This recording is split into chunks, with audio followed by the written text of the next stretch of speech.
Okay. You know, somebody asked me, what's the interview going to be about? I said, this is not an interview. This is just YouTubers sitting and chatting. So please, anything can happen. All right, guys. So let me try and do it properly, like they told me to do. Okay. This is. I am now going to introduce my lovely wife, the heart of my heart, the kuli kuli in my garden.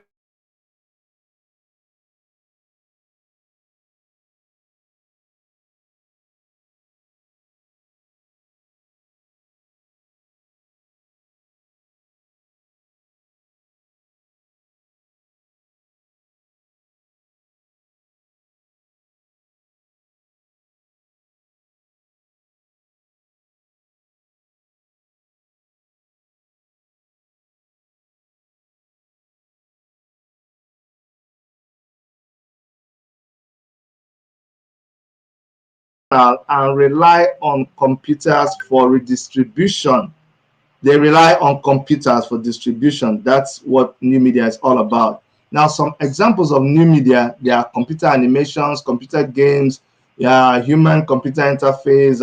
And when they say computer or computation, they mean it could be on your phone. You know, your phone, unless you're still using that Nokia phone or that Turaya phone. You know those days when people used to use Turaya and they'll be making guy. Meanwhile, it's one mighty thing with antenna.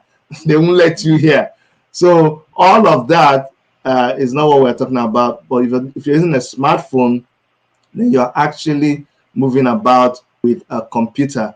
And so new media is often transmitted or spread through that through these devices. And now new media are often contrasted to old media. So when people are talking about new media and old media, they compare it with old media, such as television, radio, print media like newspapers, and then although scholars in communication and media studies have criticized inflexible distinctions based on oldness and novelty, they say, no, how can you just call us old? Because that newspaper has evolved, because even some newspapers are online. So there's a gray area, but basically what we're saying when we talk about new media are the media that is brought to you through the internet. You view it on your cell phone, you view it on your laptop, you view it on your tablet. And even now, you see why they talk about this distinction about old and new.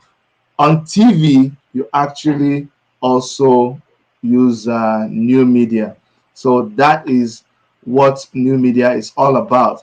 We're going to try to do this in a sort of an organized manner. However, there are times when people are going to break the protocol and come in because they have an important comment to make, or the comment has something to do directly with them. Okay.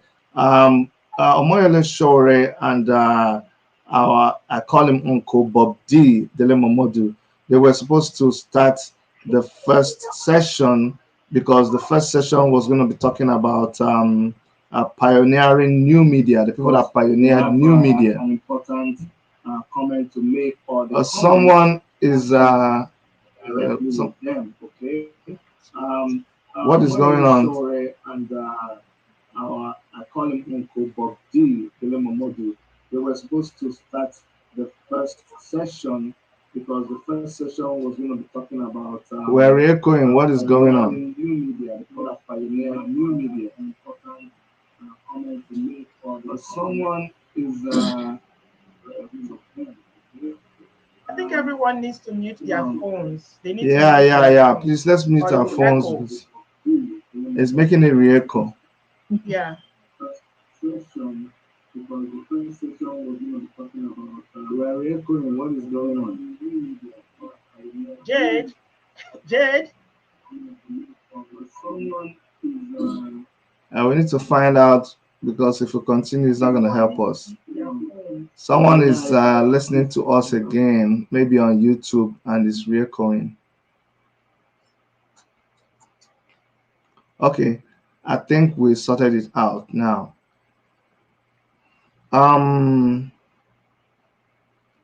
Okay, somebody saying let the different faces show. Find out because if we continue, it's not going to help us. Oh, no, no, no. We need to solve this. Please check if your audio is on because it's re-echoing, please, guys. It's Jado, sir. I'm trying to meet her. I think we sorted it out. No, I don't think it's Jade because everybody's muted.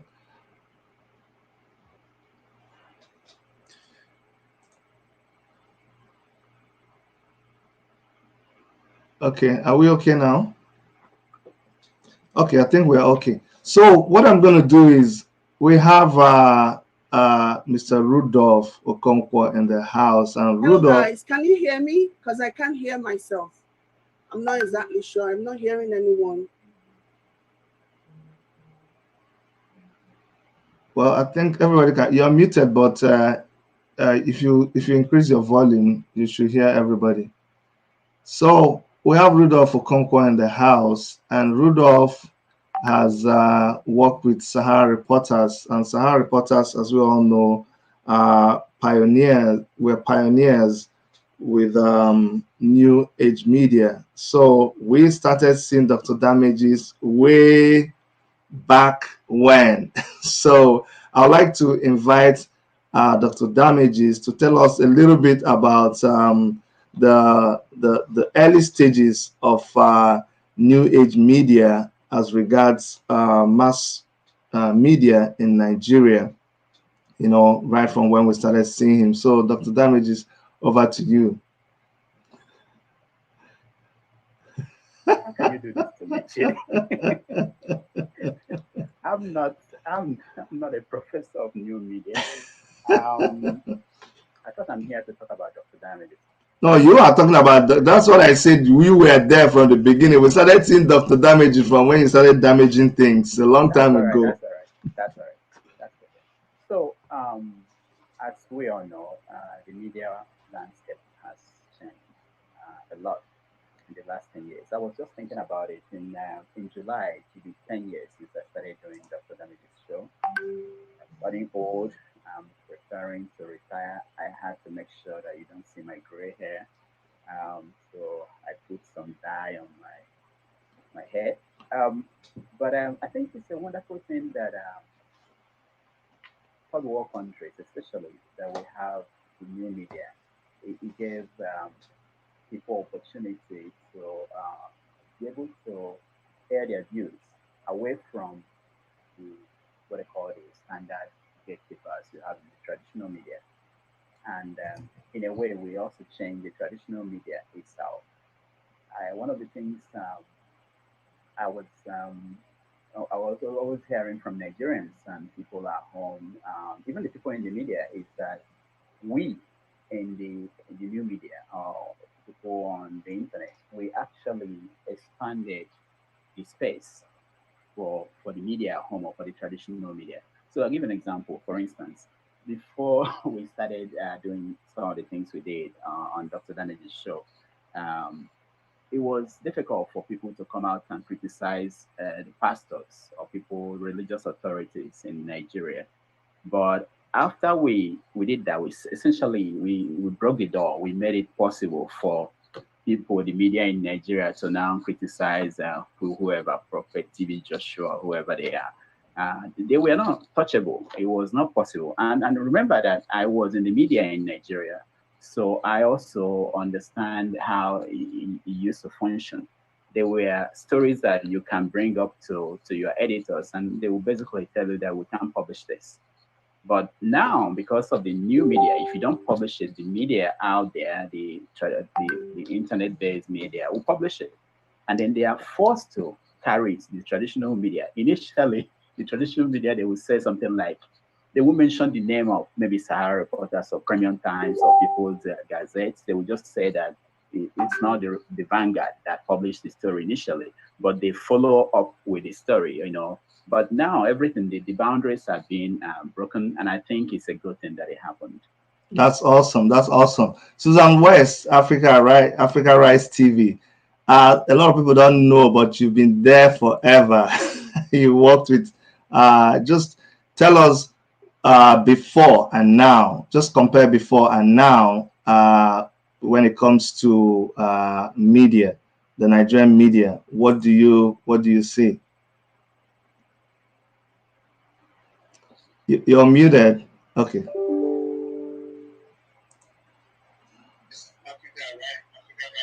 Okay, go ahead. No. Okay, I see what's going on. You need to turn us down. Okay, go ahead. Go ahead, Susan. Tell us the media before and now. Right. Can you hear me? Yes, we can hear you. Right. Okay. There's a bit of a delay. Hello, everybody. Okay, hello, everyone. Just like Dr. Damages. Okay, I see what's going on. You need to turn us down. Okay, go ahead. Go ahead, Susan. Tell us. Right. No, Susan, you have a problem from your side. Are you streaming the? Are you streaming the show? Like Dr. Damages mentioned. Are you streaming the show?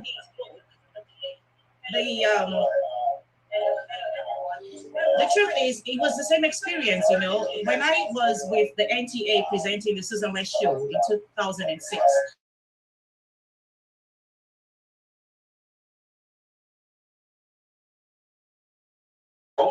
Yes, I am streaming the show? Yes, I am. Yes. Okay, so what you have to do is you need to turn your stream down. Go into your stream and turn your volume down.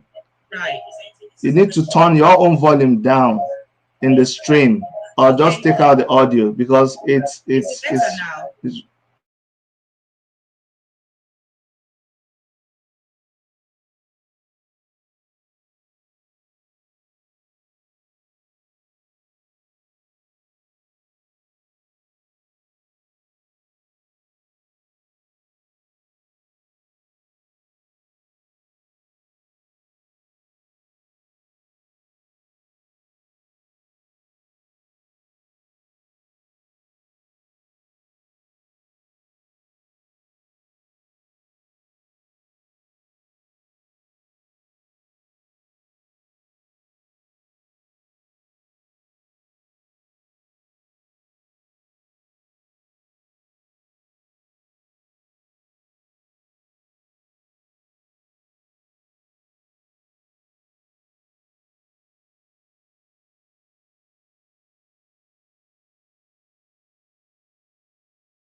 all that back and forth, and I want to also use this opportunity to appreciate our brother in Ginger Media. You're welcome. Quickly say hi and let us know why you couldn't join at the beginning, because they want to strangle my neck. They don't know that it's for real. You were supposed to be at the beginning.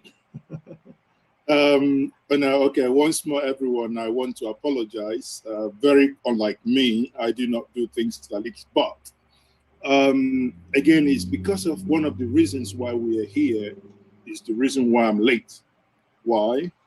As you all know, the Yoruba nation is on the street today, and I had scheduled a press conference for the Ninas group, that is the indigenous people, and that was meant to be 1 o'clock to 2. But the police invaded the venue, and their leaders, as if we are back in the days of Nedeko. So they left and, you know, dispersed, trying to get another venue. Sadly, that ate into the time, and obviously it's a scheduled broadcast that has to go on. We just finished now, so I just jump on this. Once more, I say my apologies. And it's nice to see everyone, you know. It's nice to actually be in a room with all of you. I can see my good brother Rudolph Okonkwo, the one who likes damaging things, and Dr. Damages, and my good friend as well, Dr. Chidi. I see Augusta there, Coco Mama, welcome. And I thank Obodo as well, Katia, Magna Faith, Erica. Wow, Erica, nice to see you. And not to forget my own brother from Anambra State, Nwannemoke, who is Chinedu as well. Chinedu. And I say thank you, everyone. Thank you. All right. Thank you so much. Katia Valino, when you came into, when you started using new media in Toronto, it was not easy. You're a nurse and you're a very busy person, and you came into a lot of people just couldn't handle it. Tell me your experience, getting into a new media as a YouTuber, and the kind of tongues that were wagging when you started it.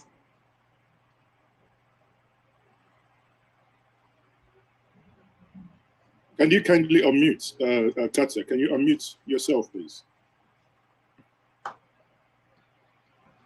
Am I good now? Can you guys hear me? Yes. Yeah.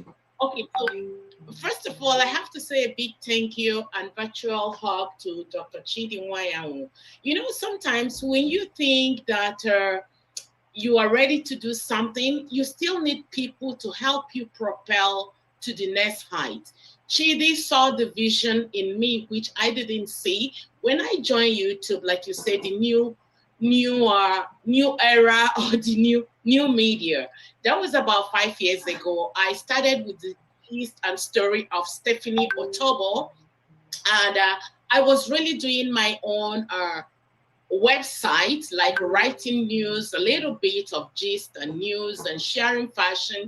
And when the story of Stephanie came up, Chidi looked around in Toronto. We were all in the same city with Stephanie. So Chidi called me and said, Katia, I see you as the best person to really carry out this interview and talk to Stephanie. There is something in you, there's something in me that is telling him that I'll be the best candidate to speak to Stephanie. So after that interview, my YouTube channel really opened up. I started talking about pastors and the injustice and all the atrocious behaviors that they were doing.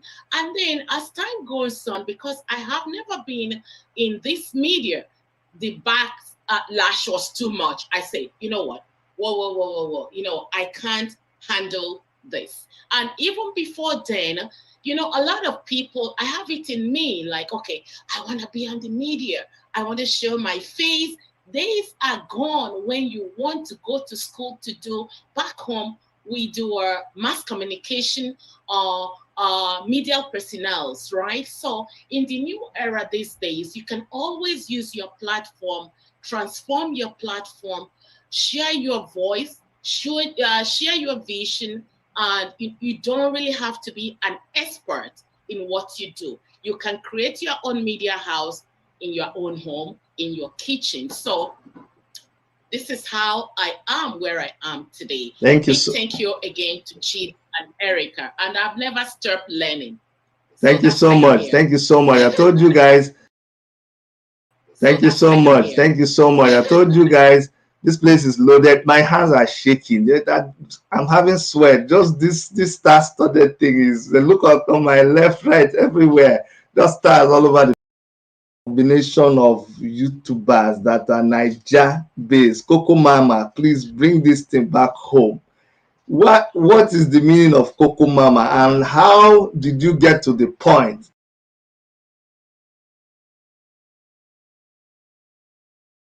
into going to the cocoa of the gist? And tell me how it has been. How did you start? What is it that propelled you, and why did you choose the name Coco Mama? No, you need to unmute yourself. Oh. No, you need to unmute yourself. Unmute yourself.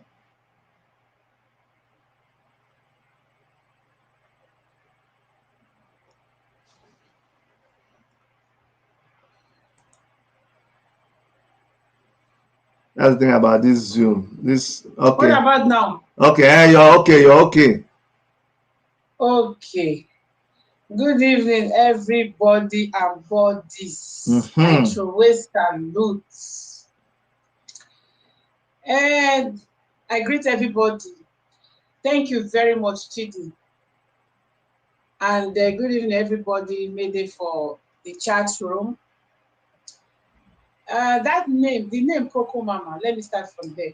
That Coco, na Pesime, they talk the truth. I give that name Coco because I want to dey talk the Coco. That is wetin person no get the liver talk. Me, my liver reach 4, I can talk am.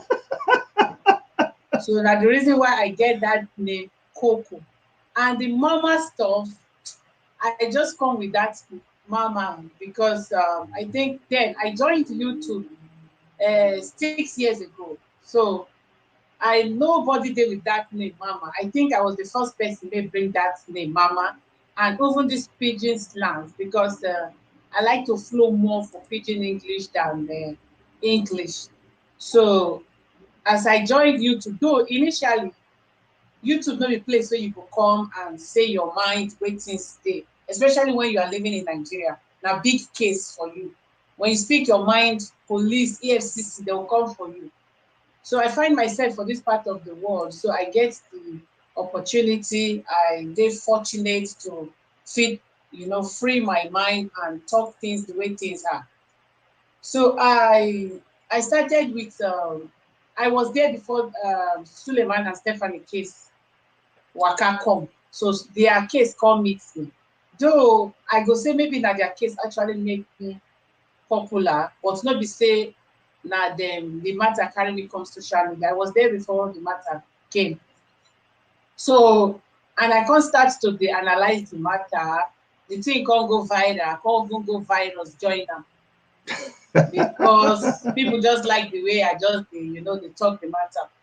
Anyway, I dey happy say at least today people can say things the way things are and they go freely and talk their matter without they no fear. Even people dey Nigeria now presently, they talk matter as e be.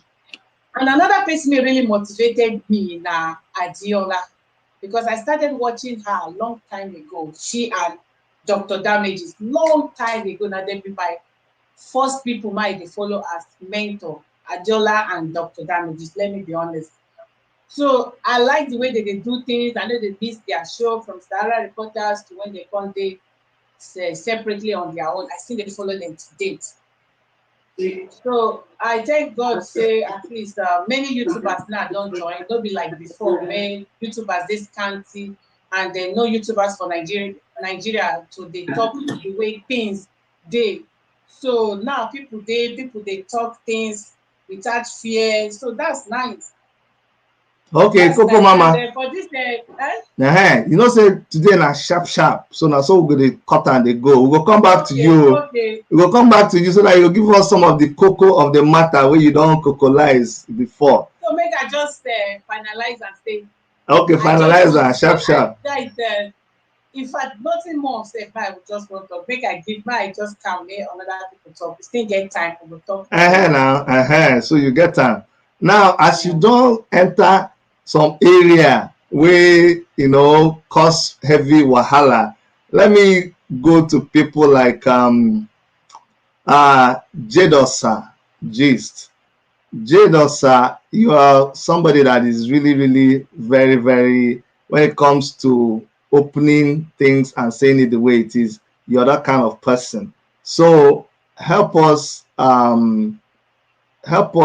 understand how new media has helped you to be able to really, really say things the way they are and be able to give the audience the real gist. Okay. And after that, I'm going to allow our brother Maziezoke to carry on and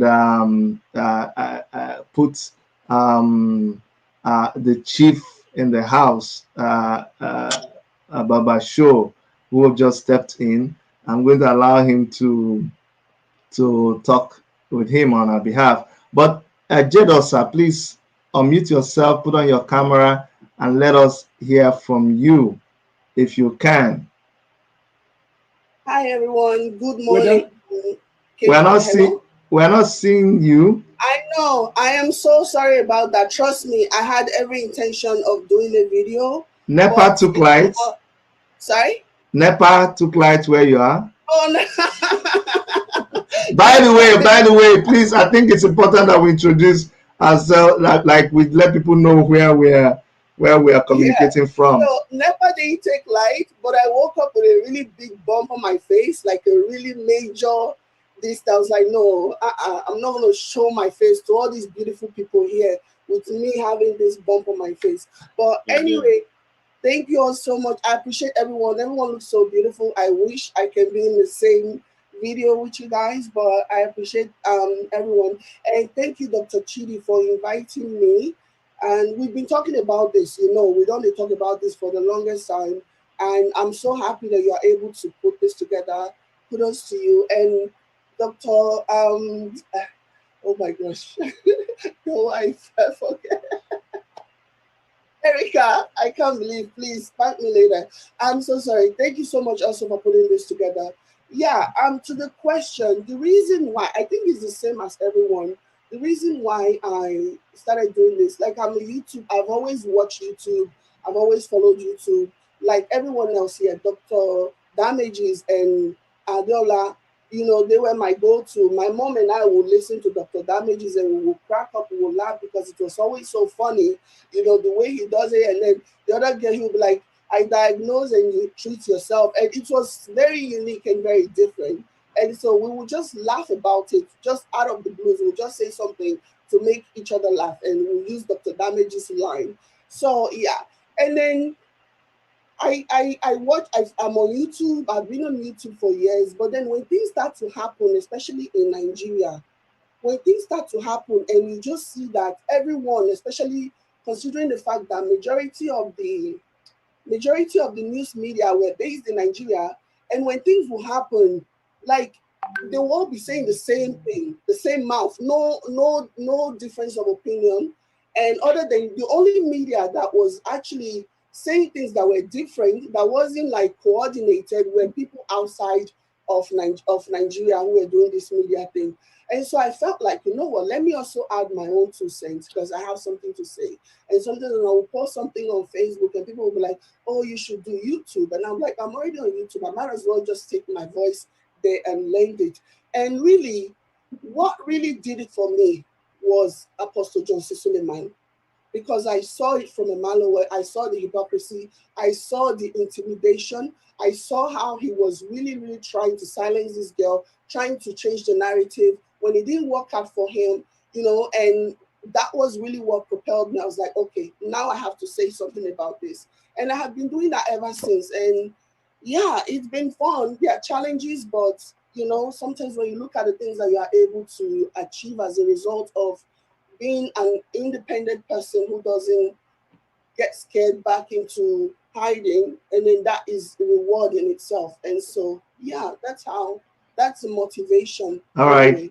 Thank you so much. I'm going to hand over to Mazio Zoke Njenje Media. Thank you very much. Thank you once more. Listening to everyone, listening to Coco Mama, who said the thing come out, one thing, enter virus for myself. I said, now, wow, this virus will not spread, so there is God. And before I spread something, anyway, I don't sanitize I sanitize like, we have a doctor in the house, by the way, so the one with the damage doctor will get. So, to move forward here, I think I would have the privilege to bring in Omoyele Sowore. And before I do, many of you don't know, somehow the conversations here so far centers around Sowore. We must give kudos. Because when you talk about, many people have mentioned Dr. Damages, my brother, whom virtually I met Dr. Damages without him knowing in 2002, I think in Nigerian Village Square, whatever, when he used to sign off that time. In 2002, he used to sign off, correct me if I'm right. I can never forget that. So from that, we moved to Nigerian World. the migration continued. Eventually,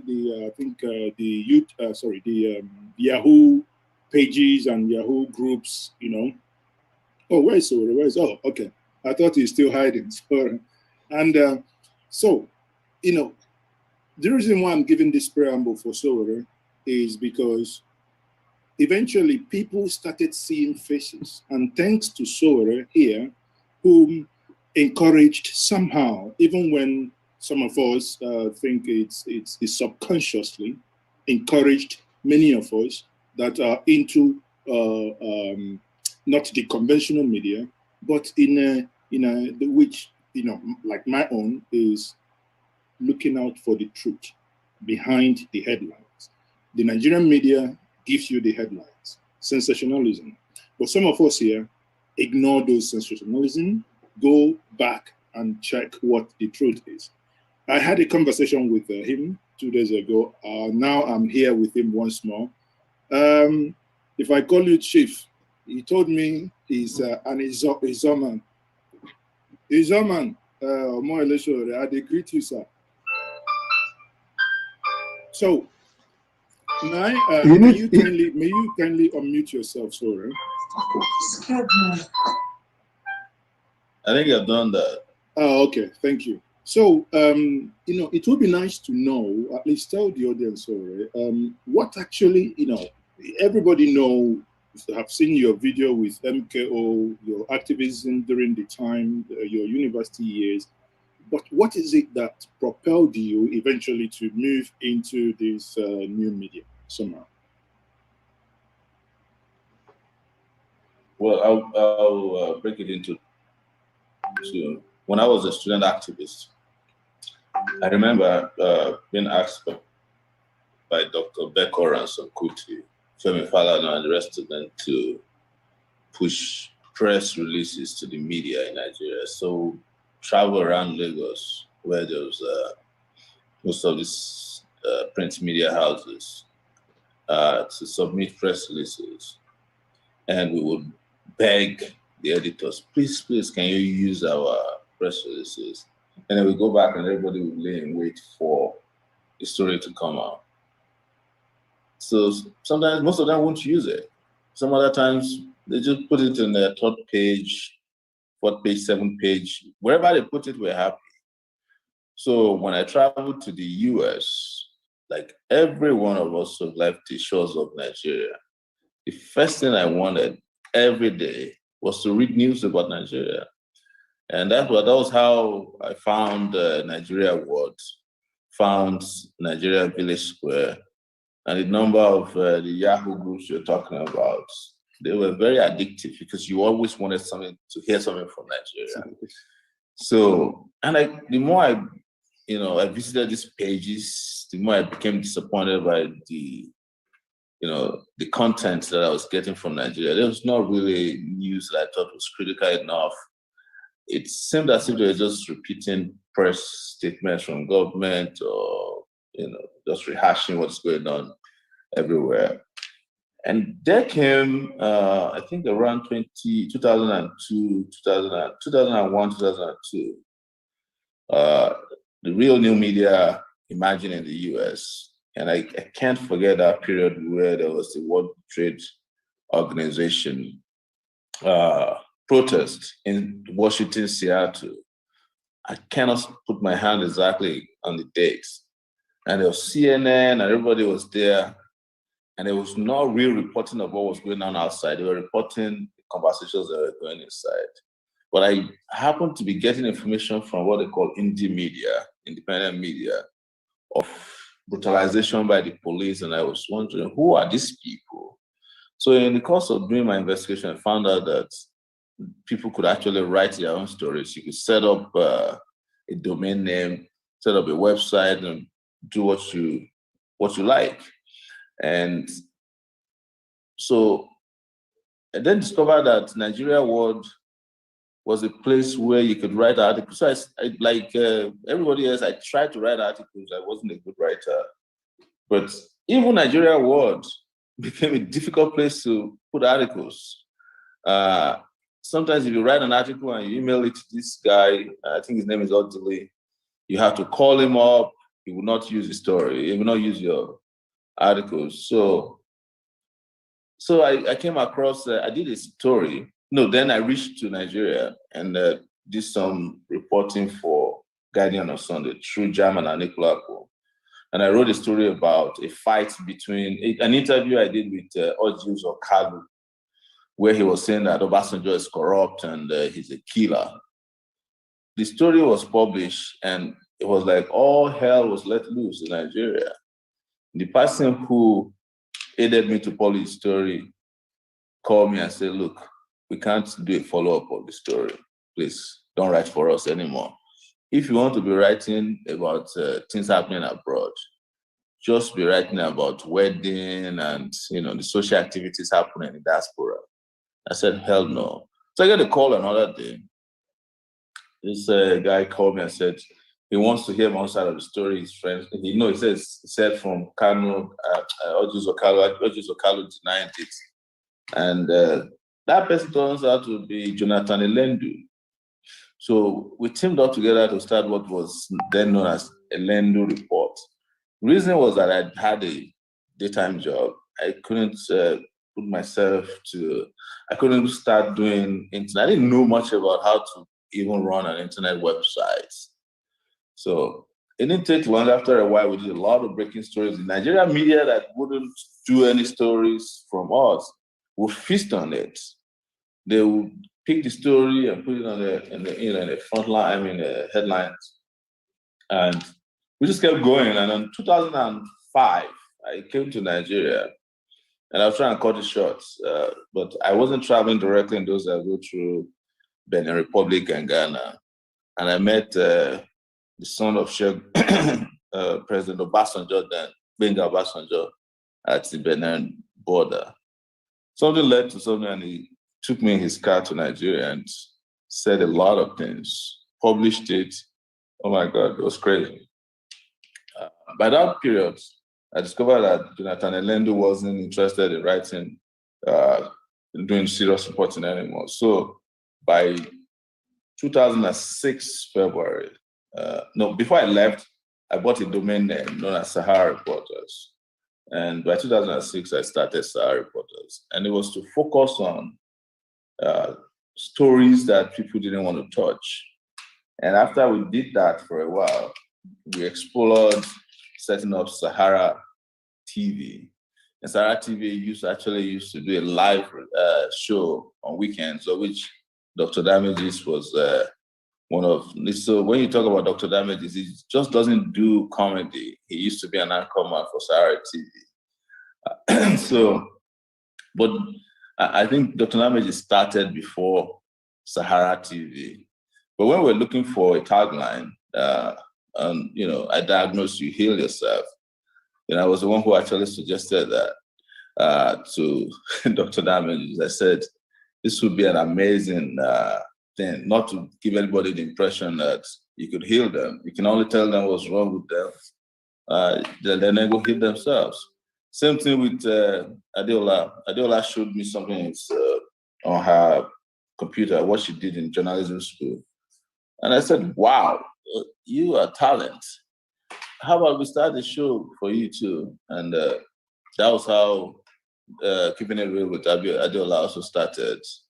I remember when we first started, we used to pin to the wall, the background. And one day it fell on, I think it fell on our heads. I think it was Dr. Damages. And we laughed about it.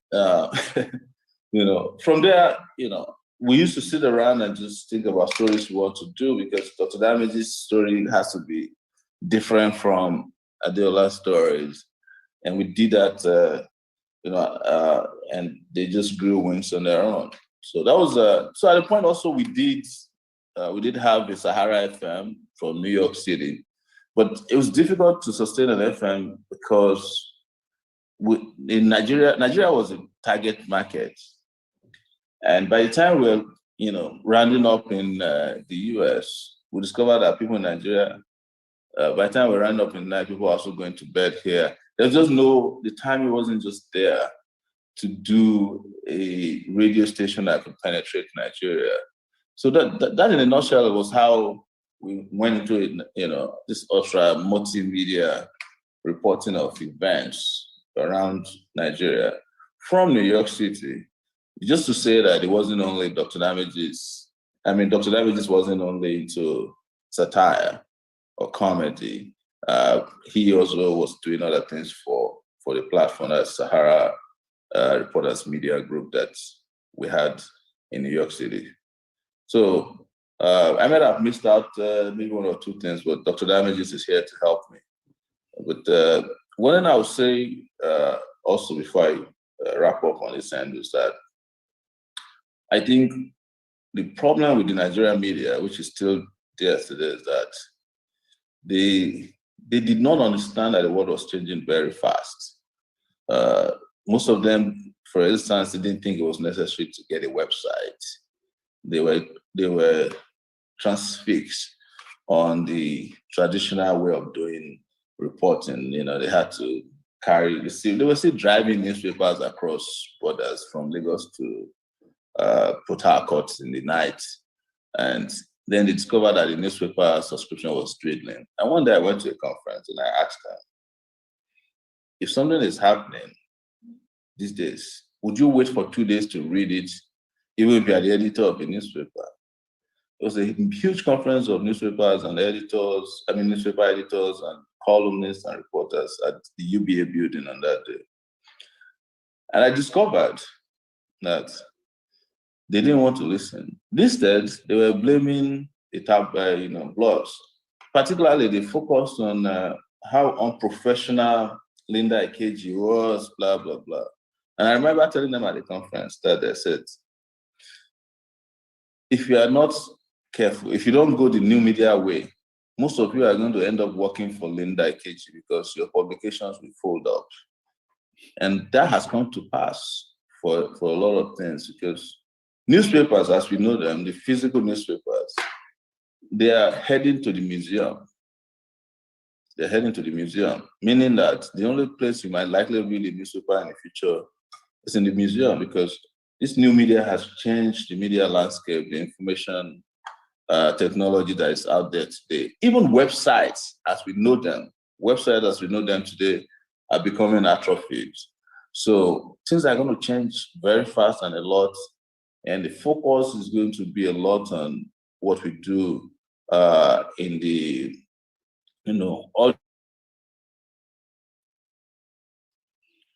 audio visual section. People just there to read an article of 1,000 words. I did a test one day with the reporters I work with. If you send them an article to edit and upload, ask them if they read it. No, most of the time. They haven't read it. They don't have the time to read it because it's too long. So any form of content that is too long and that's not captivating, that doesn't catch your attention, that style also will fold very soon. So that's why I will stop in case people have questions. We can make it an exchange of ideas as opposed to one person dominating the whole conversation. Yeah. So Chidi, I don't know. Thank you very much, Sore. I don't know if before I joined, if Rudolph and Chinedu had spoken.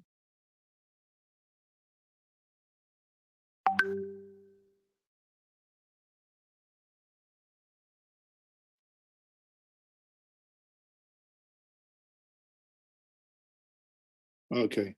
So Chinedu, thank you very much for joining the conversation. BVI Channel 1, Chinedu, can unmute yourself?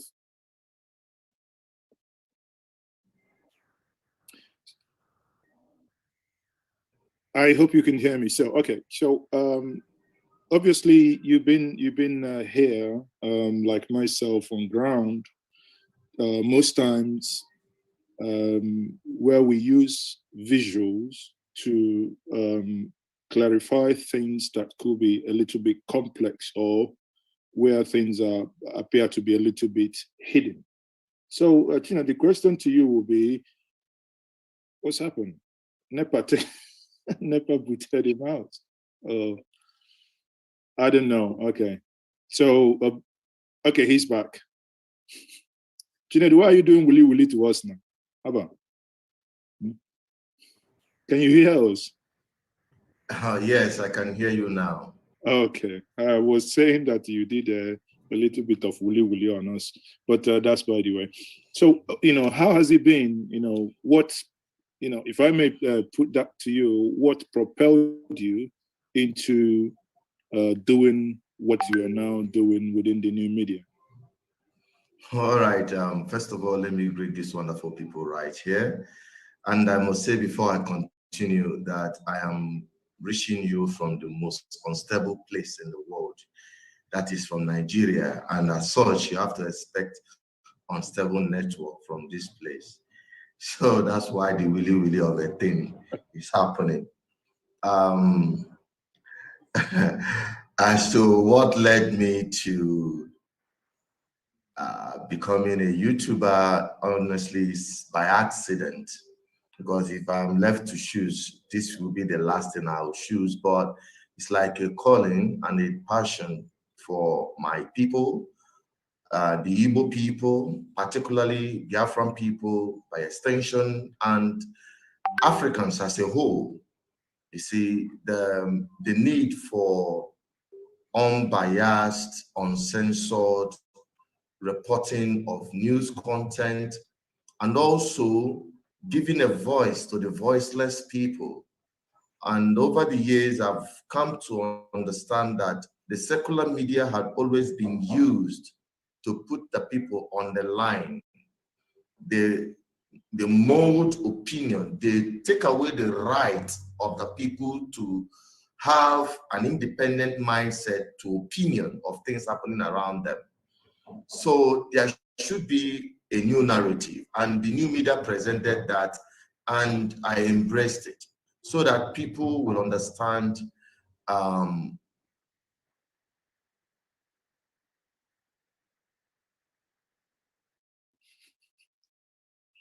Also, people are understanding that your internet is very unstable in a very unstable place. So, I don't know if many of you will remember in the late 80s, maybe early 90s, the NTA Bini program, the Willy Willy, that when I see that today, how they were able to make people disappear and appear is actually funny.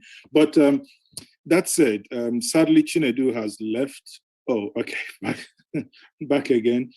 Chinedu, can you? You might have to change your network, move to everywhere you go.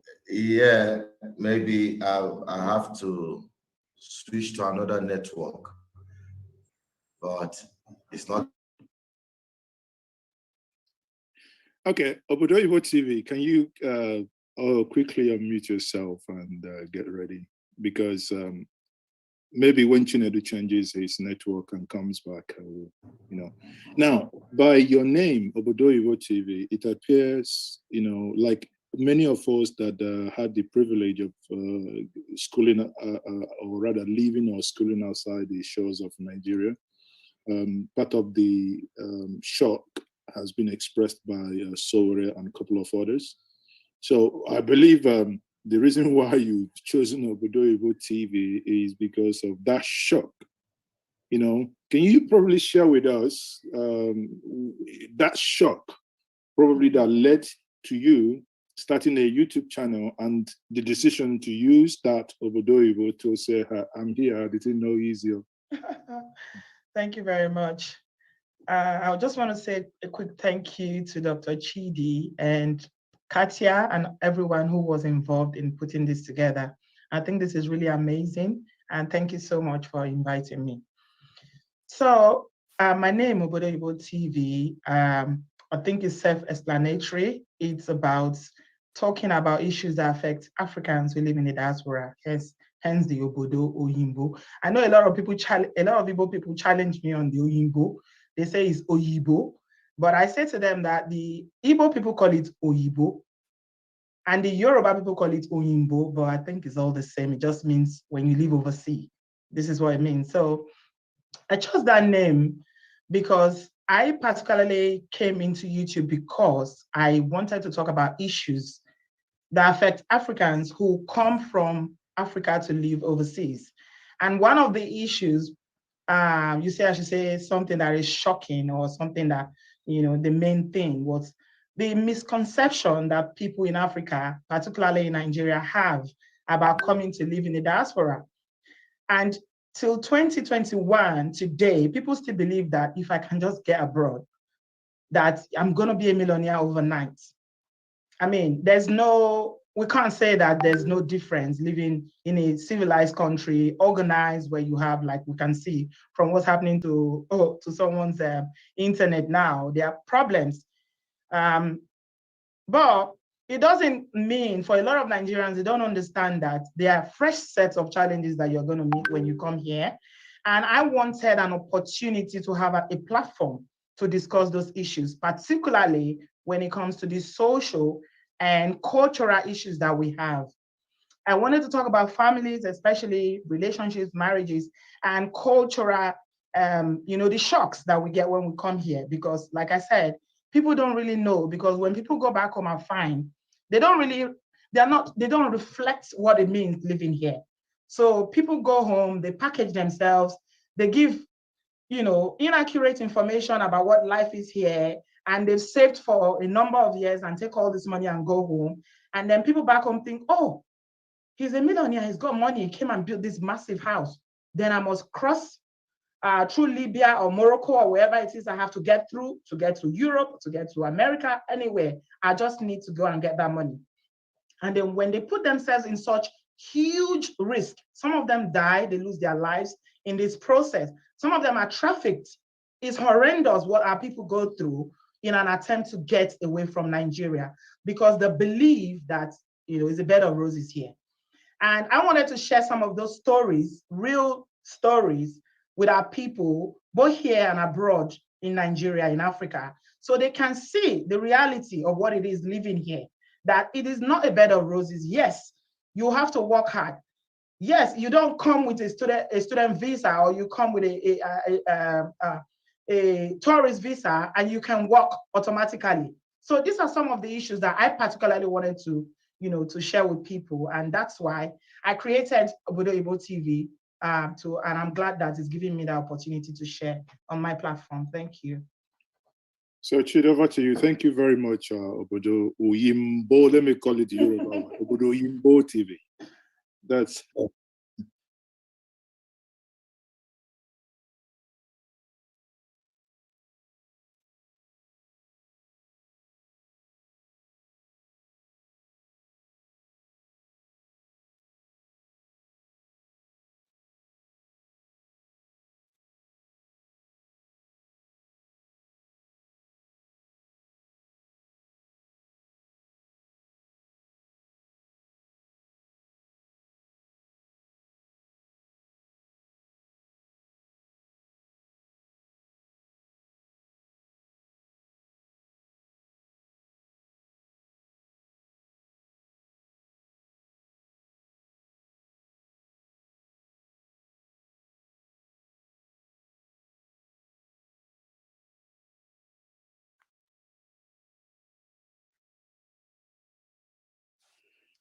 Okay, so hi everybody, I'm Magna Faith Creamy, and I would definitely like to thank all of the great media personalities on the platform today. I'm exceptionally honored. And hi Showore. We actually met in Abuja this past weeks, and I missed an appointment, but thank you for seeing me. Now, as a Northern girl, I was always intrigued with media. And I realized that, Nigerians did not have a level playing field with others around the world because of course, the issue of inaccessibility to information, which I personally believe all humans deserve and, should have a right to information.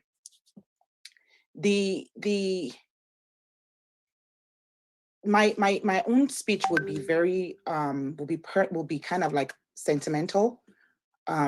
Because I'll be speaking from very deep experiential knowledge, being that I'm from Taraba State, and it's not common. It's not a common thing to find a Northern girl, within this field.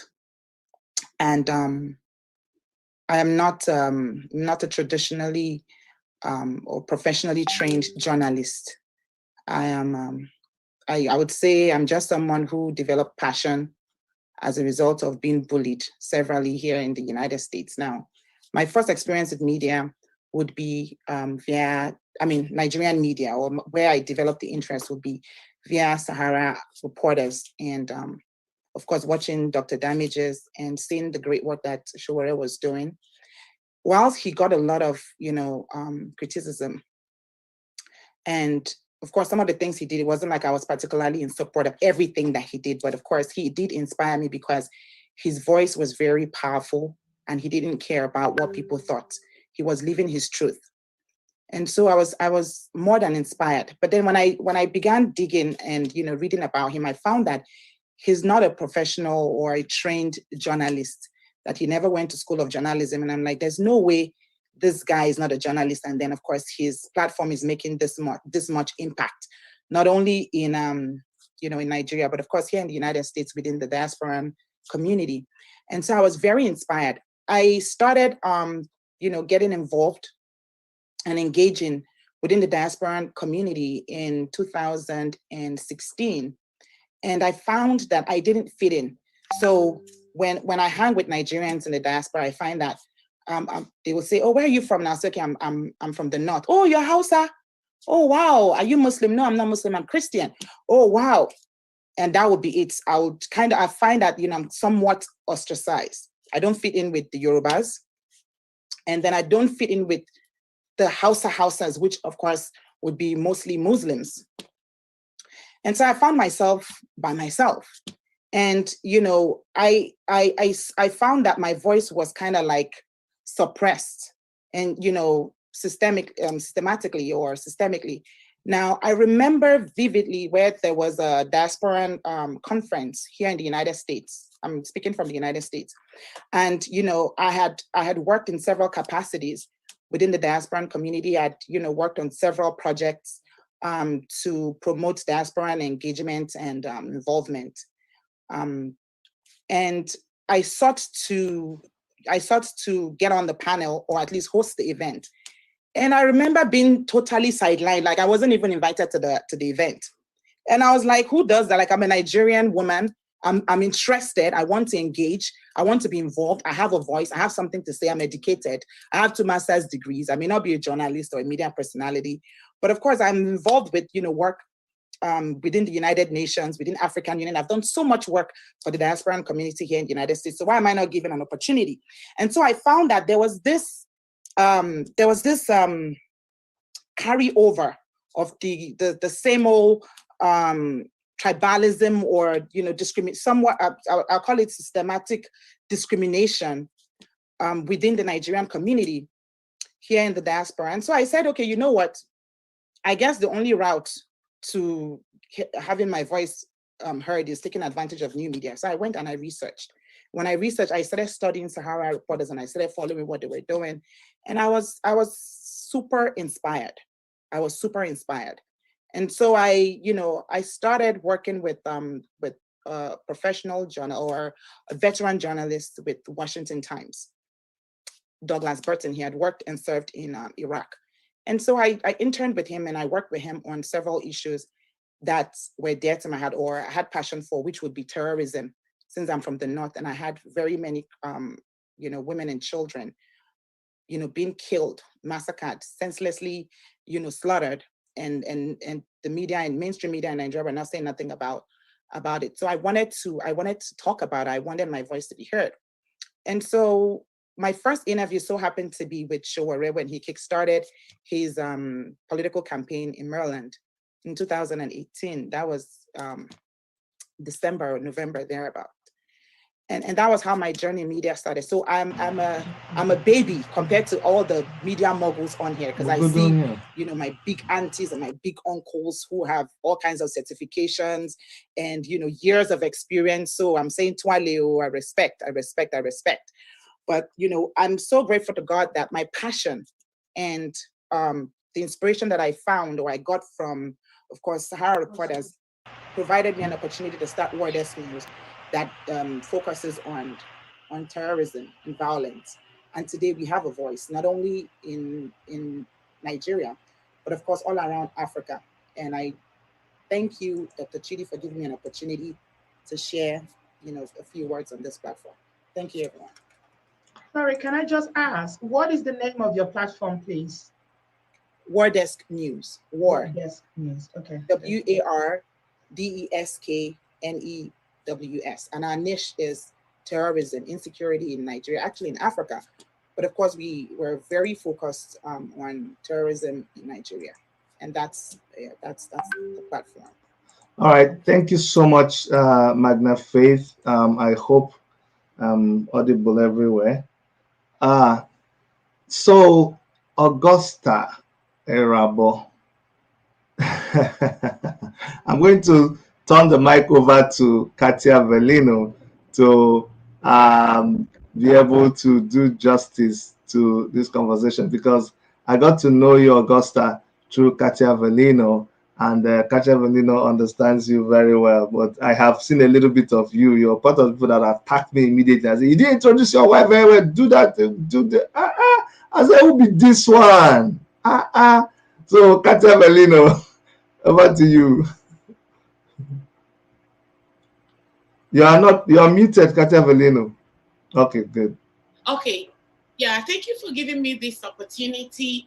When I look back to 4 or 5 years ago, this platform, YouTube, like I can tell you that most of the people, most of the women on this platform today, starting from Obodoyibo to Coco Mama to Augusta, we all met on this platform on this YouTube. What I'm seeing these days on YouTube is not uniformity anymore, especially when it comes to Nigerians on YouTube. It's all about gossip and fight and, just so let me just take it back to 4 years ago. We do things together. Even when we talk about one topic, we come together, we discuss that. Even Jade or Sir is here. We were all doing the same niche. So I came to meet Augusta through Obodoyibo TV. When you are in this platform, and sometimes when you change your niche, the algorithm will not be on your side anymore. So I was struggling when I eventually changed my niche to relationship, the things that we go through in Nigeria. So I made a couple of videos and talked about how algorithm has left me and my views and stuff like that. So literally I cried on the video. I cried publicly, narrating things that has happened to my channel, how my viewers has been going down. So Obodoyibo kind of watched that video, and then one day she shared Augusta's video to me and say, look, this person is going through the same thing that you are going through on YouTube. So I emailed her, I sent her a message. I say, girl, you are not alone. We are on the same boat, but we can dig ourselves out of this predicament. So Augusta and I started talking. I kind of realized that we have, Adiola is here. So I kind of realized that Augusta and I have a lot of similarities. So from there, we started doing things together. Even on my own platform, on Saturdays, Coco Mama, Chi Kelly, about 3 other female Nigerian YouTubers, we come together and we pick one topic, especially things that has to do with marriages and relationships, things that are going on social media. And we all converge on my own channel and we talk about that. And this is how I came to meet Augusta Gold. And she was also going through a very rough time marriage. She, it takes a lot for a Nigerian woman to come out on social media, on YouTube, to share her own personal story, how she got divorced, how she was in a very rough, bad relationship, her ex-marriage. Katia, sorry. You know what has happened to us? We that are on social media, we have, because we talk so much about Nigerian pastors, the virus don't catch us. Anytime we see microphone, we don't know where to stop. I'm going to let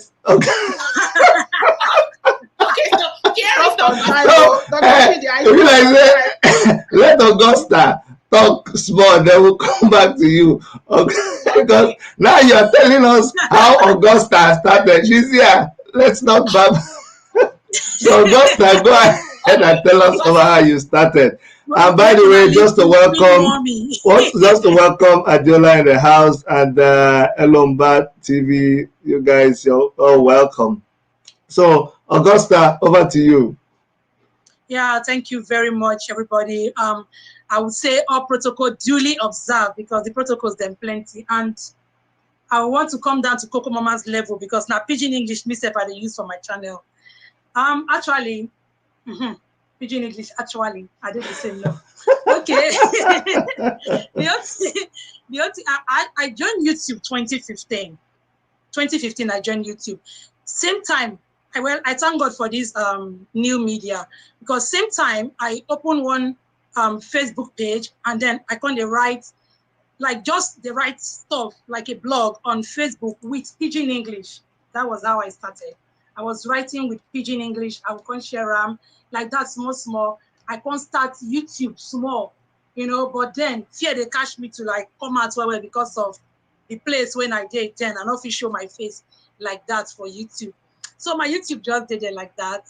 They follow other people, they watch, especially Diola. Diola don't know me, but I know her well.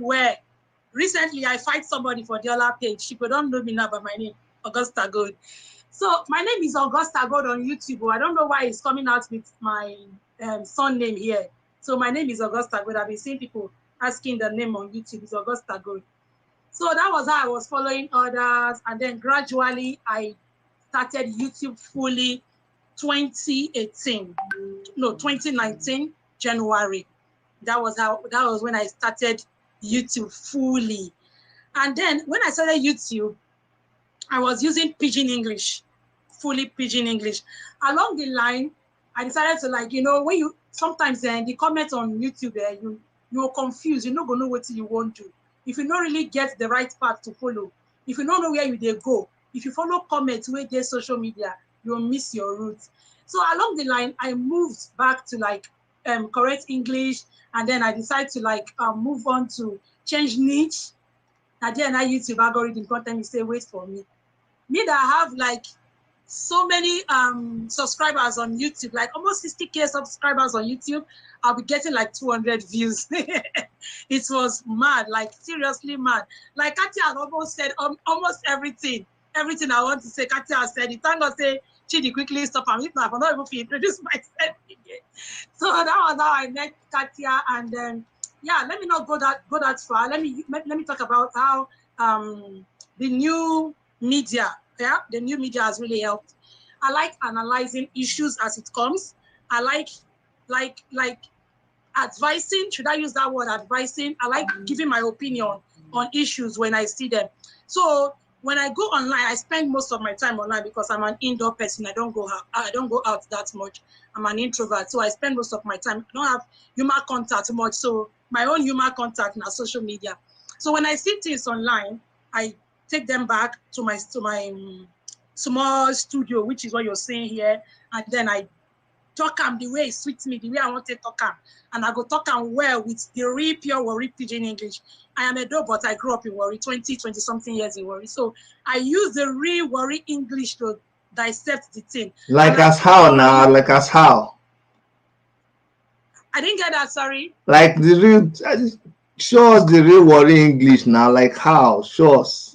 The real Warri slang. That's what I'm trying to say.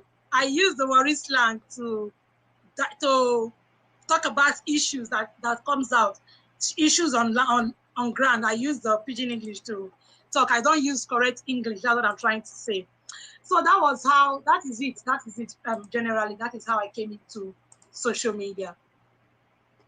Okay, thank you very much. We're gonna Elomba Media is whom I would have turned to, but Elomba Media, I'm going to ask you a favor to allow us to take Adiola before you may soon find out.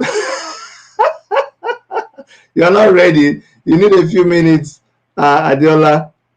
The person you're supposed to take a break. take the person that supposed to take. Okay. Okay. Go ahead. I mean, go ahead. Make with the listen small first. Yeah. Everybody's I'm ready. fine, but I wouldn't mind if you take the position. I will join. Okay. We're gonna come. Chidi, Okay. I think your laugh is revealing too much, so don't laugh too much. Let's go ahead. Okay. Let's go ahead. I'm going to hand it over to Mazes, okay, to take on, continue, and then we'll come back Now, to Adela and Erica. In my worldview, there is nothing like no. So the next segment that I want us to look at is the, how the things we do, whether there is ethical conflict, or how you've, especially those of not those in really human angle that discuss, where you might want to discuss Otobo and Pastor XYZ. But I mean, probably those in the politics, news, and I will get into, I'll piggyback that question to maybe three people, that is the Lombas, Sahara Reporters, and BVI, and you as well, Worship Media, because these are the niche that you guys cover most. What is the, is there anything, or rather, how do you deal with the backlash of what we see in the social media today?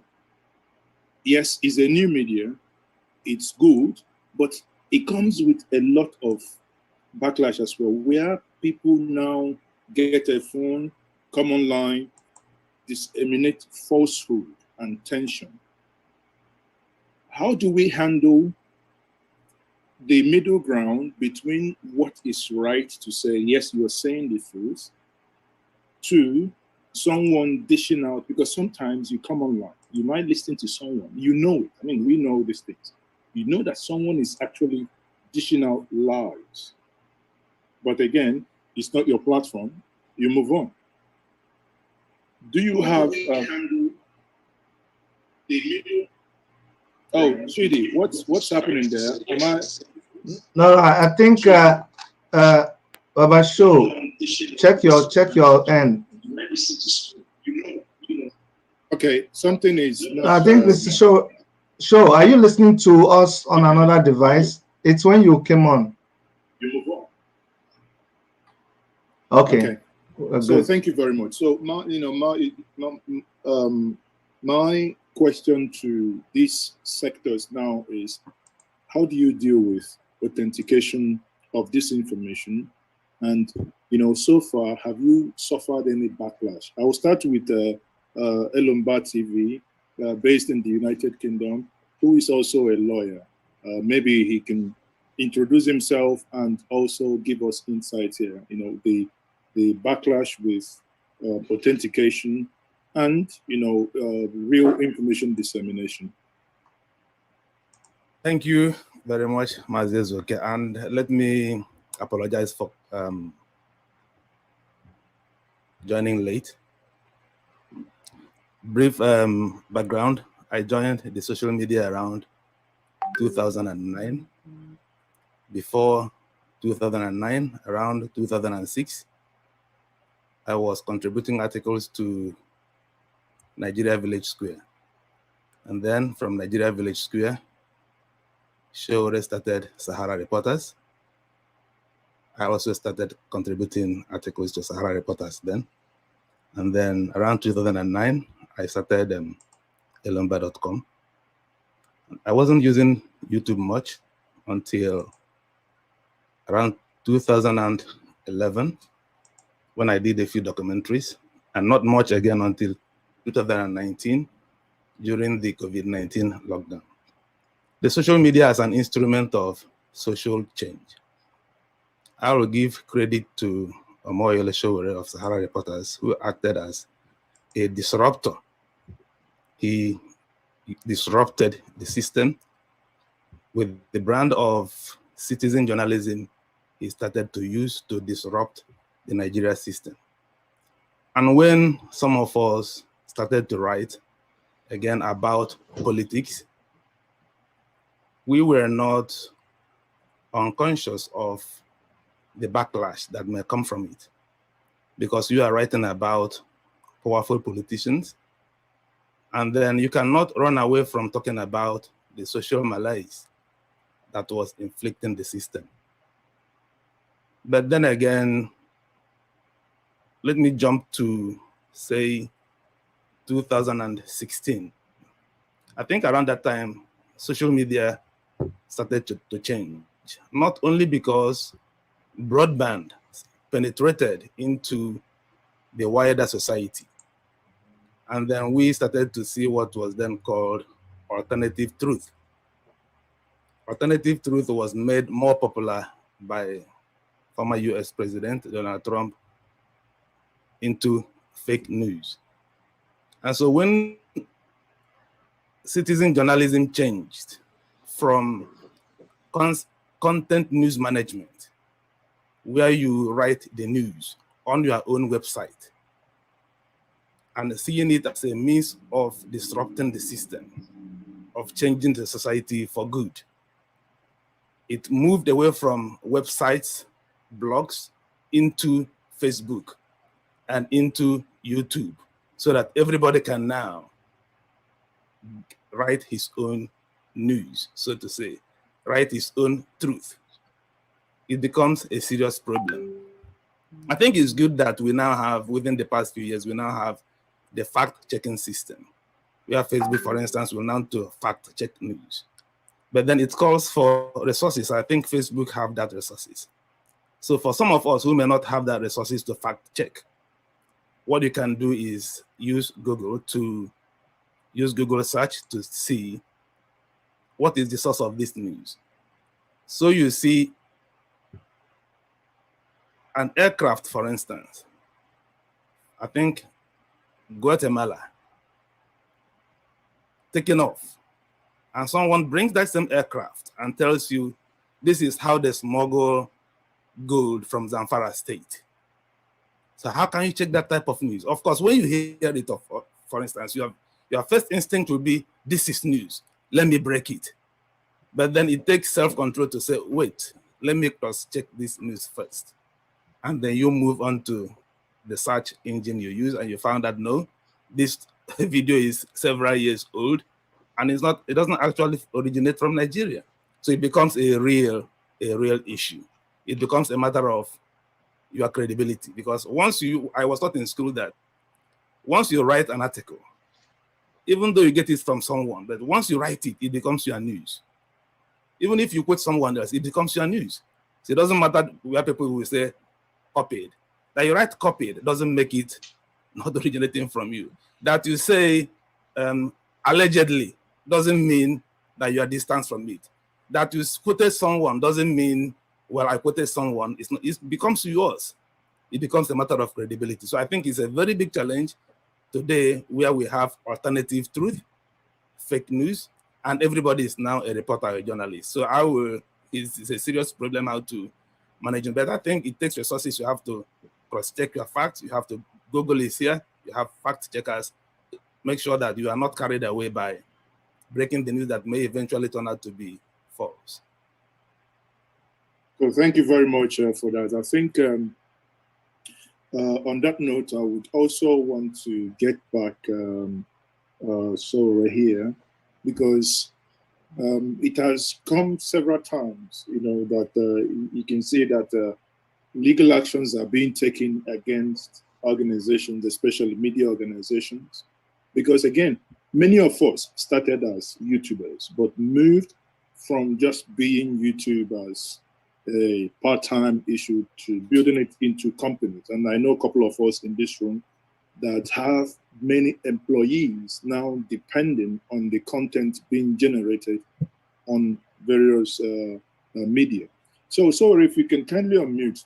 Now, just like the question I asked before, how do you deal with that? I remember there was a time, I think Bukola Saraki sued before the election, that you were saying, they freezed your account in Nigeria. based on a report you wrote, going up back and forth. So how do you really deal with information? First of all, like that, Elomba said, fact checking, and how do we deal with the fallout afterwards? Well, I think for everybody who came to this game, when I say game, the reporting business, so creating, distributing, and using content to engage with the public, you're bound to have, backlash or backlashes, actually. And I'm an example. But mine is different. Mine is not that the backlash is coming from, inaccurate information. The backlash is coming from just being stubbornly factual. Because in some cases, when you start a story, it's developing. Typically, Sahara Reporters does stories by first breaking the story and developing it, and then writing out the full story. And I should say something as well, that when you create a website that is engaging and interactive, the people who are reading them, the powerful people who get offended, don't only get offended by way of the original report itself. They get offended by comments a lot. I remember Bukola Saraki, it wasn't Saraki, I think it was the owner of AIT. We did a story on him, and he wasn't feeling bad about it. He was feeling bad about the comments under it. And he himself wrote a comment and forgot that maybe he wanted to write a response, and he, automatically or mistakenly put a comment in the comment section. It was very funny. So, but just to go to the point, yes, I've been through quite a lot, I would say, actually. I was sued in the US I was sued 5 times now. I was sued by one guy named Paul Ori during Yaradua's time. And the reason he sued me was not because my story was incorrect. It was because the Yaradua regime, because of the reporting we were doing on his health, approached him through Andoaka and said, if you can help us put an end to Sahara Reporters via lawsuit, we'll give you a position. He did that by suing me and suing Sahara Reporters and got the job as NAFDAC chairman for almost 5 years.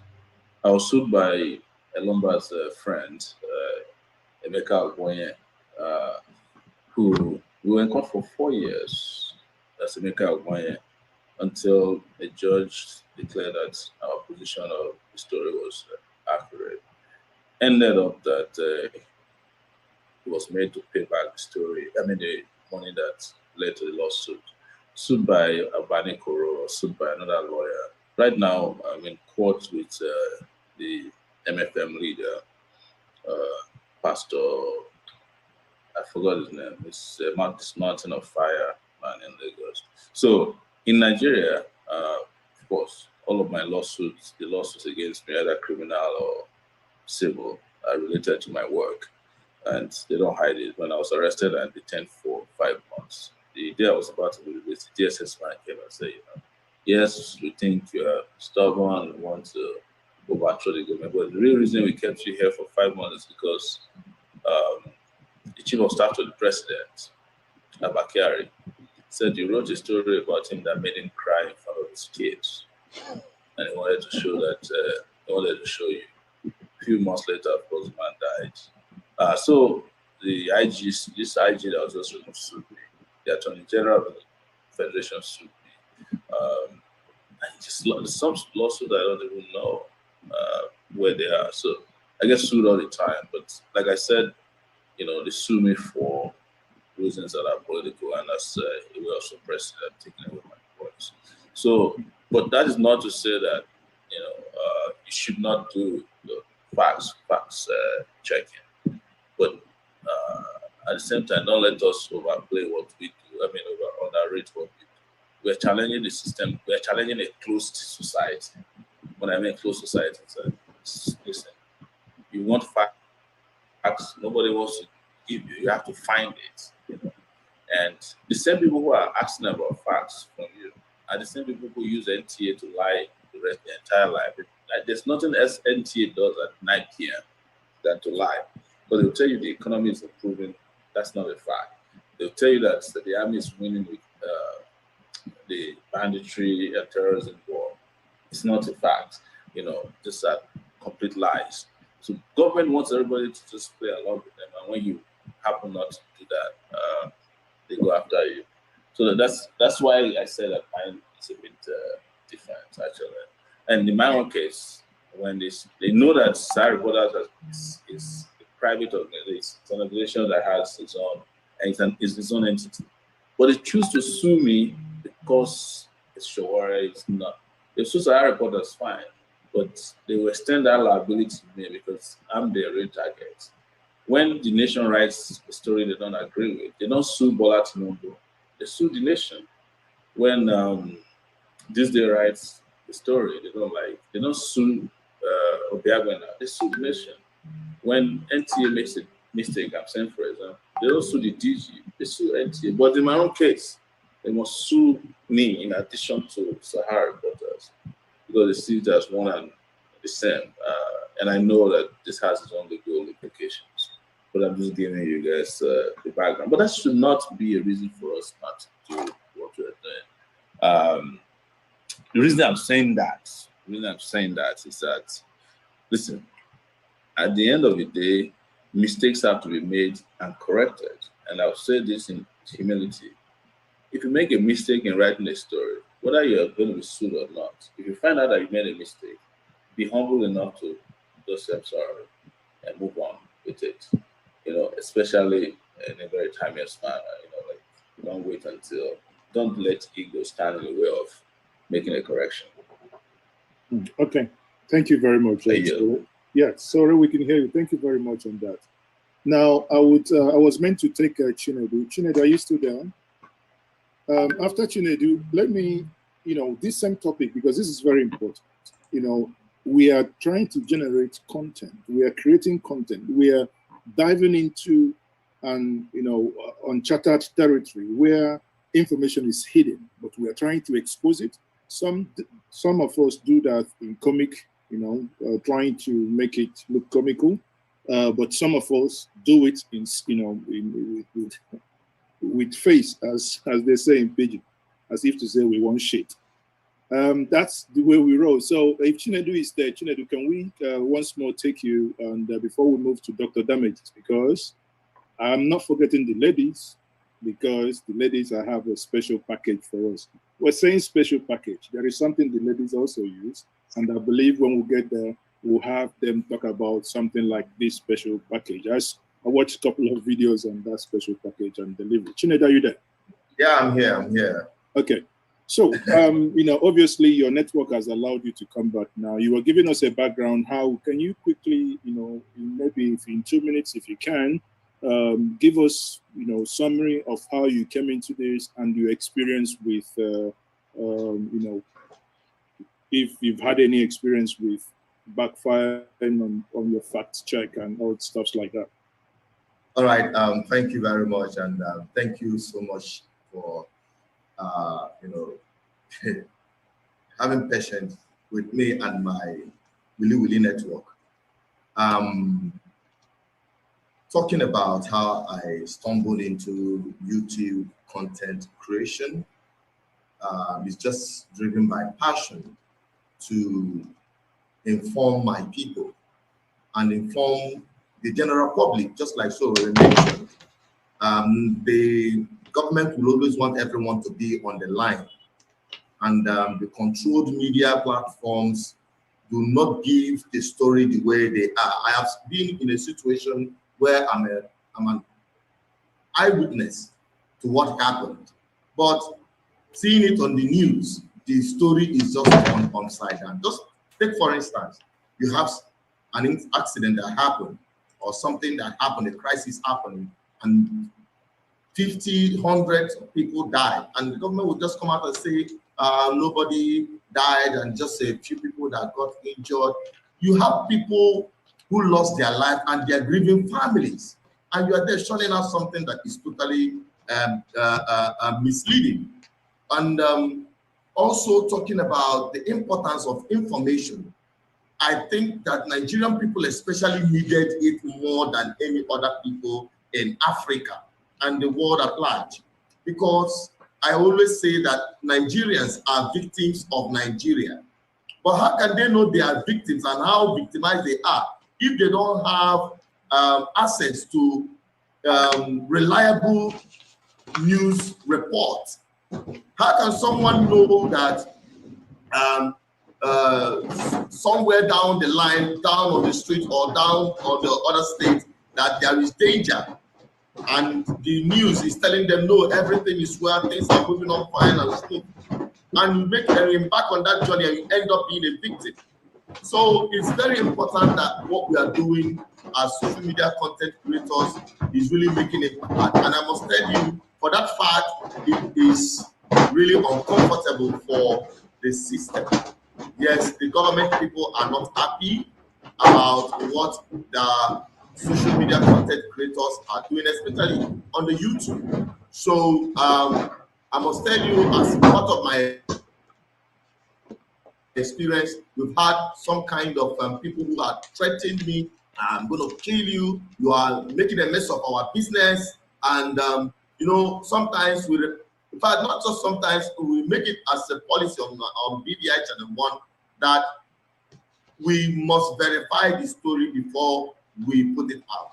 We don't rely on hearsay story, and we don't just rush in and report news. I think over it. I think over it. Whenever they send my team brings up news, I have to think over it. Sometimes it may take a day or two, so that we'll be able to analyze it critically, back and front, so that we'll be able to bring out unbiased reporting on that news. Or, you know, our platform is mainly criticizing government failures, exposing anomaly, the things that are not working well in the government and in the society, whether in the church, in the education system, in government, in private sectors, and the rest of them. We hit it the way they are. So obviously it is messing up some people's business, because in Igbo language they say, that if something bad happens over time, it becomes a tradition. And impunity has become a tradition in Nigeria. But it takes fearless, unbiased individuals like the people I'm just seeing right here on this media chat to change the narrative. And I must say, you know, I must say I appreciate every one of you doing all you are doing in different parts to balance the equation. So that is all I can just say for now. And as we move forward. Thank you very much. I will be handing over to Erica, but before I do, I think Erica will help me bring I'm not trying to segregate between men and women here, but at least I can, I have the privilege, and I can see now that our sister Summer Ako has joined us. But before I hand over to Erica as well, Dr. Damages, I want to have, you know, if you can do in 1 minute, you are the one, I will call you the legend of satire. The one that like damaging, but not healing people. You damage their brains and you ask them to go heal themselves. What is it, you know, how has it been with you, Dr. Damages? Have you had bad experiences where, you know, one of your favorite episodes, I must say, is sitting in the toilet, if you remember that. So have you ever had this, you know, like that sitting in the toilet, that took Jonathan apart? After that, did you have like experience where the government came after you saying, can you pull this down, or can you apologize to the president? You're muted, Dr. Damages. Okay, thank you again for having me. I just have something very urgent to say. I'm going to be the next person that will sue Shower. And I have top 10 reasons why. Top 10 reasons. I mean, we wouldn't have time to take all the top. I'll give you just one. Number 10 is that, you know, I wanted to invest in Bitcoin, but I used that money to support his presidential campaign. And I think I should have the right to sue him. No? Anyway, So your question about whether I should, whether I've had a case, and let me say this. At Sahara TV, when we were there doing the show, I will say that the wonderful thing is that um, Shore doesn't interfere with what I do. I used to send my scripts to all the team, and he was one of them. Eventually, they got tired of seeing my script. They don't comment, so I basically do whatever I like.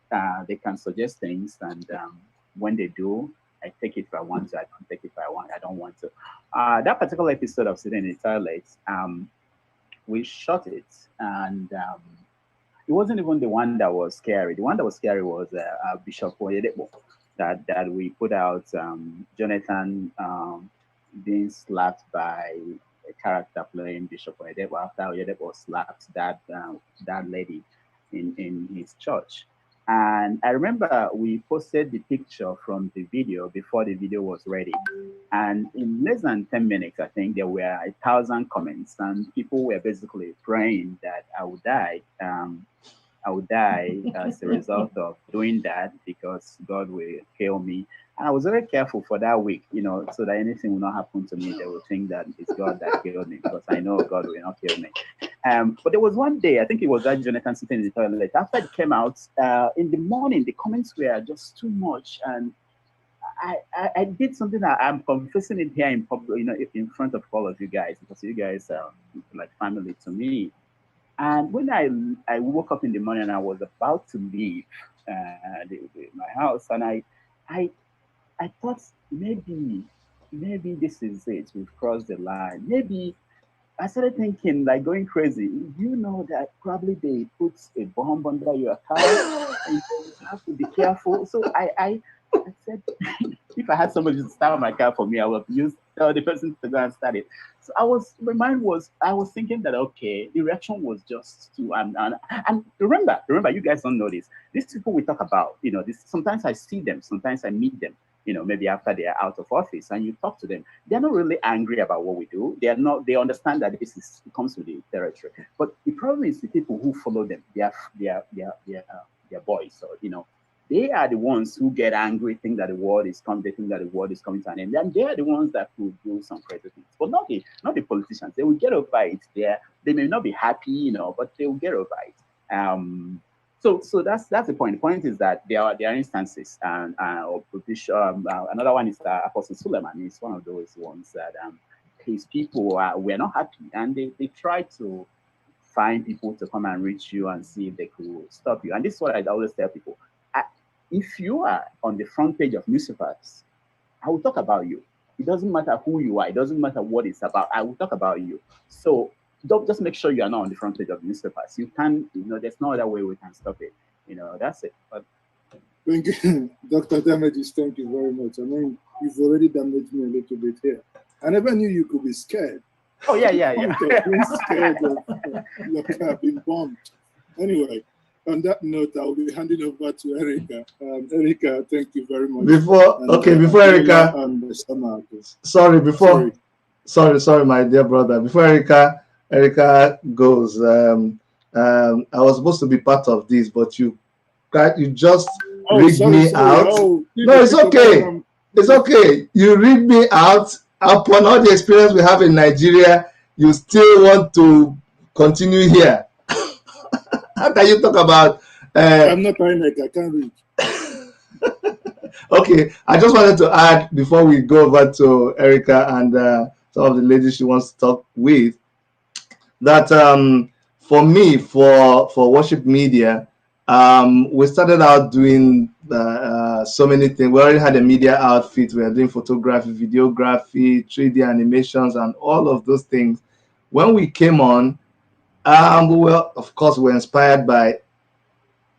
Was I inspired? Let me make a confession here. I hated Sahara Reporters. It was the kind of newspaper that when they posted something, you don't want to go and read it. So this is how we used to do. Like when they post something, you'll be looking like this. I think they have posted something, those people. Then you still go and read it. Because that time we were campaigning under Transformation Ambassadors of Nigeria, and we're supporting Jonathan. And this was the first time that somebody will come and they will write things about Jonathan without mincing words, and they will write about Jonathan's wife. So I did not like Omoyele Sowore. I did not like Sahara Reporters, but I read everything that they published. I don't know how that was working. So, but what did it for me was, after we were doing our own thing on YouTube, I was president of the Nigerian Canadian Association here. Suleiman suddenly appeared and was boasting about how he was going to talk to immigration in Canada to stop Stephanie Otobo. And like, no, you can't do it. I'm here now. We know what is going on. You can't be there telling us that are living in the Obodo how things work here. So I reached out to him. I reached out to his church, and his church invited me for interview. And then before I could go for the interview, he had told them, don't you know who that man is? Don't let him come close to the church. They canceled the interview. Said, okay. We went on with the Stephanie Otobo story, and that brought me close to Omoyele Sowore. You can imagine somebody that you like to hate, and then ended up liking and admiring him after election. And then like you're looking at somebody from afar, then the person actually now is reaching out to you. Or actually, it wasn't him. It was the lawyer. What was his name? Our man who has gone over to the other side. What's this Stephanie's lawyer now? Help me. Festus Keyamo. Hey, our dear friend Festus Keyamo. Now, wow, this life is funny. Anyway, it was through him that I got to know Omoyele Sowore personally, and we worked on that story and some other stories. But where we are right now, because I'm trying to talk about the backlash you were talking about, what we face. Mine moved away from just media to real life activism, and this took a 180 degrees turn when I met Omoyele Sowore.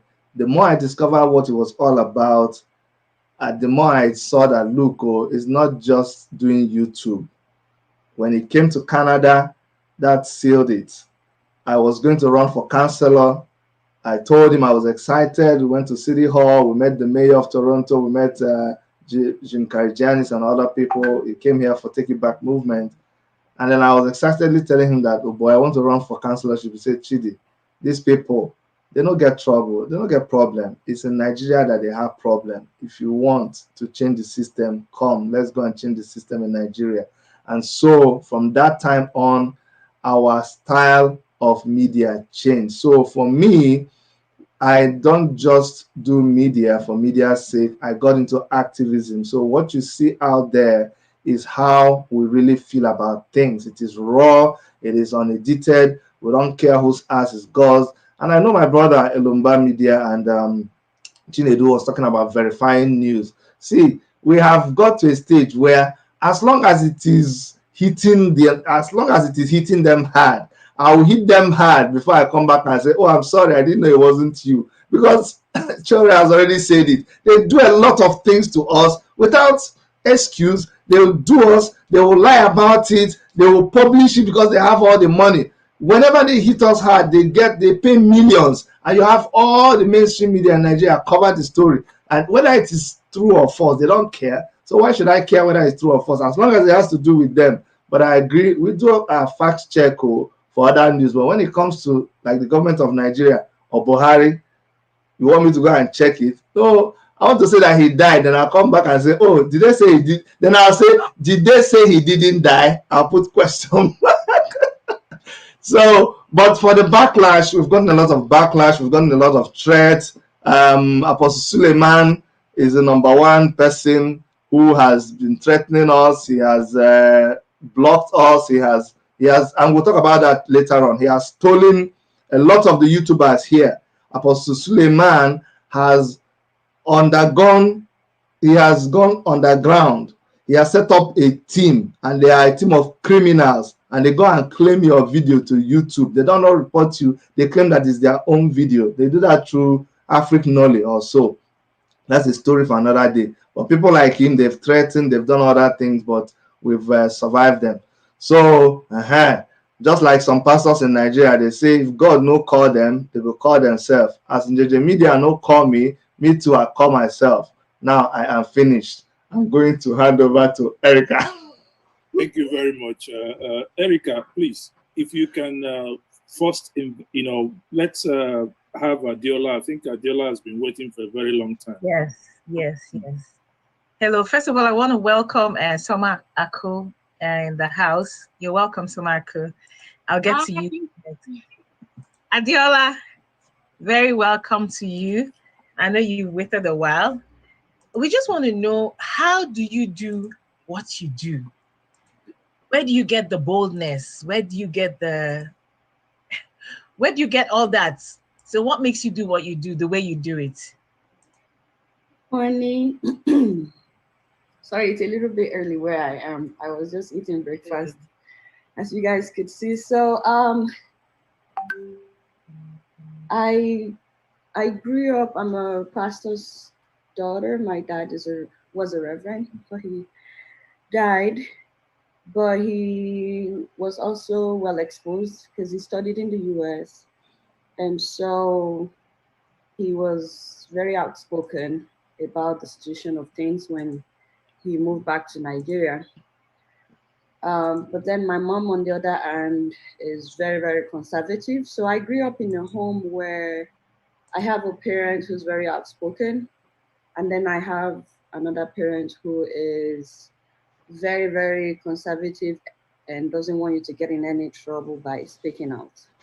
So at home, my dad would be talking about the state government, how useless they are and things that they're supposed to do. And we're having this conversation, and I jump on it. I'm the youngest of six, but I was the closest to my dad.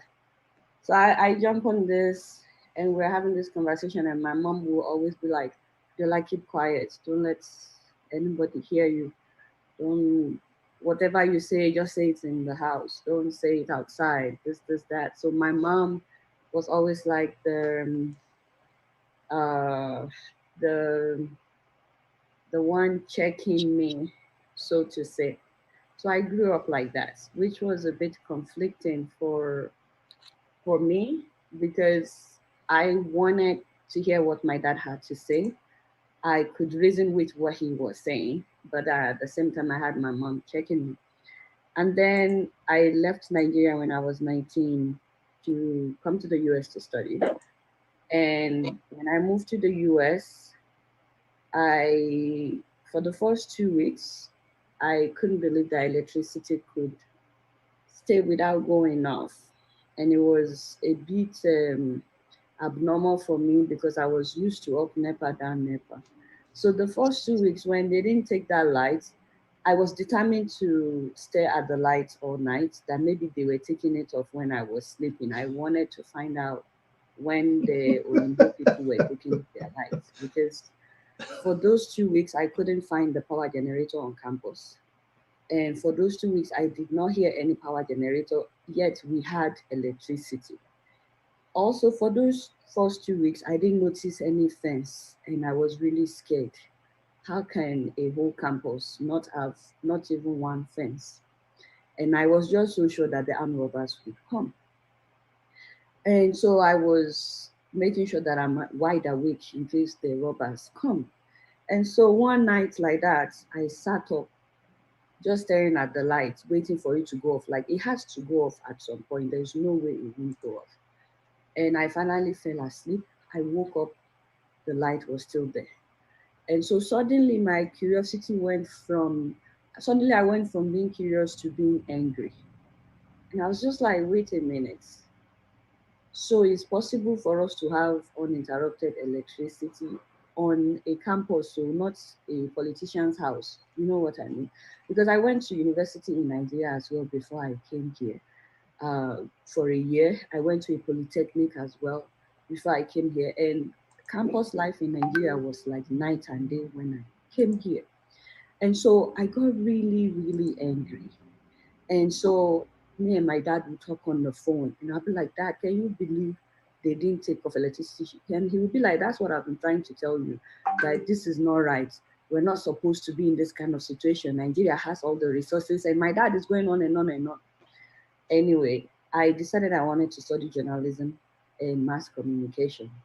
And I started from my first year in college, writing down shows that I want to host. And I call it my book of dreams. So I will write down all these shows. Now, fast forward when I was in graduate school, this was 2008. I joined YouTube and I started making videos. I started talking about Africa. I called them News on Africa at the time. And I was doing them for a magazine called newsmag.com at that time. So I would talk about various African countries.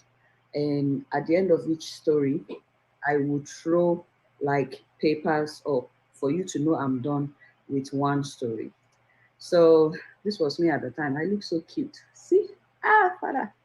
Anyway, so I would make all these videos about different African stories. And I just really I wanted people to know what's happening in different parts of Africa.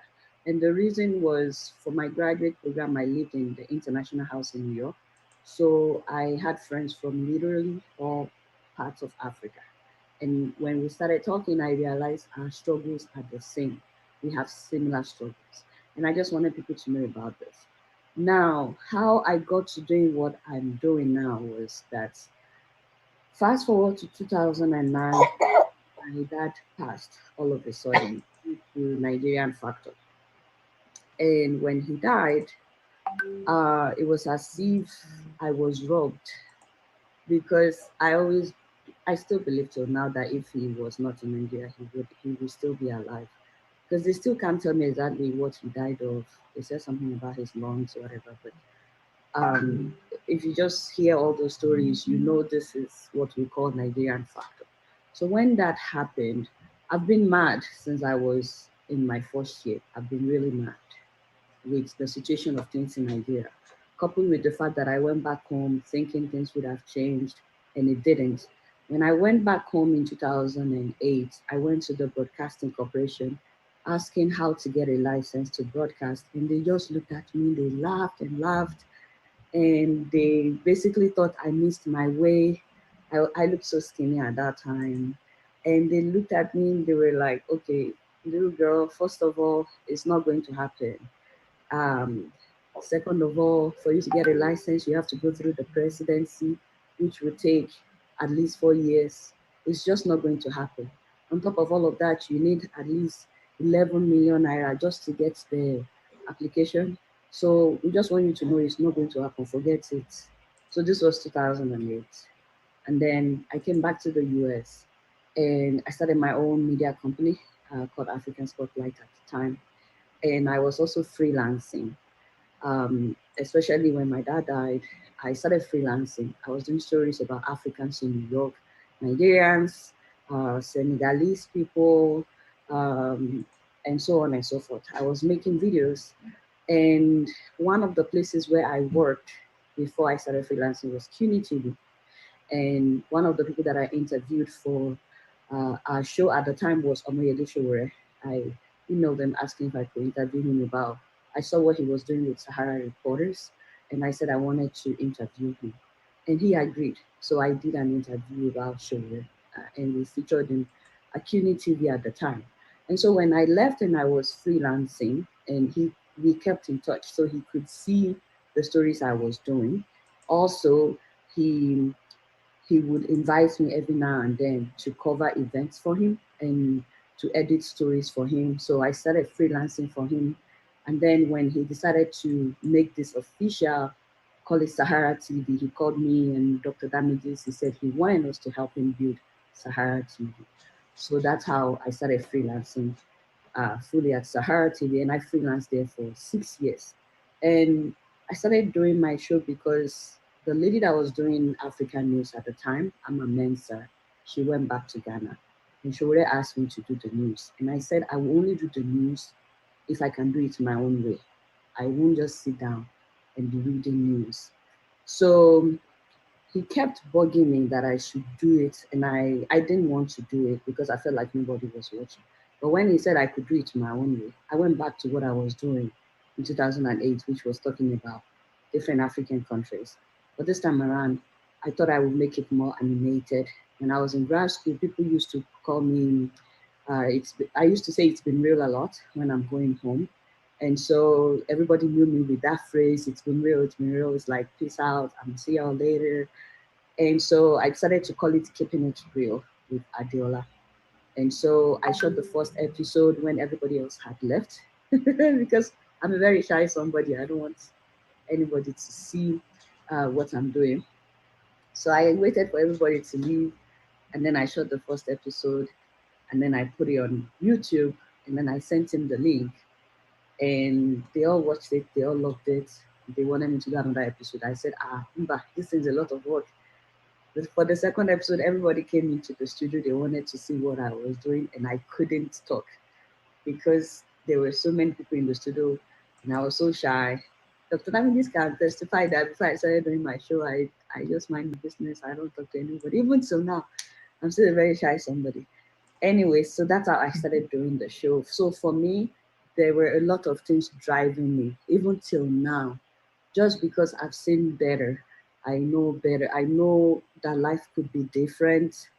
I went from living in Nigeria to living here. That really messed me up in terms of what's possible and what our politicians say. Also, besides my dad, I've lost a number of family members to untimely death because of Nigerian factor. And so for me, it doesn't matter whether people abuse me or not. I know what I'm fighting for. The sad thing is the people that you think you're fighting for are the ones that attack you the most. But I know what Nigeria can be with the resources we have, if well channeled, if well used. I know Nigeria can be better, and that's what I'm fighting for. And until that happens, I won't stop. It doesn't matter whether people like what I'm doing or not.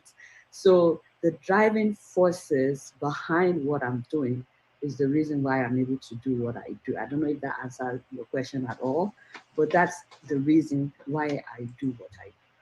Thank you so much, Adiola. Thank you. That was really an insight into so many things. Now, I just wanted to ask you a quick question. Being a woman or being female, do you think there are things that that have become like challenges or are challenges for you, being a journalist or being outspoken and talking on your YouTube channel?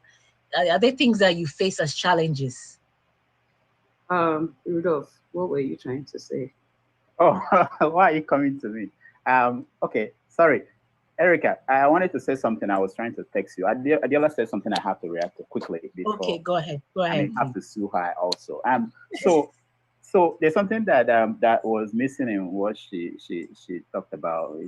She didn't talk about how she made me kneel down for more than 1 hour when we were shooting one of our best clips where we had to slap Jonathan. I just want to correct the impression that she was actually my first editor. She didn't say that when we started. Editor, his producer. She was the editor and the producer. So all the bad things I did were the things that she made me do. And also, she reads my scripts up till today, and she wouldn't, I'm sorry, she wouldn't want to touch them. She would push it to Dr. Damages. You are the bad guy. Let them hate you. And then, of course, they hate you. All right. I'm saying the truth. I thought we were confessing.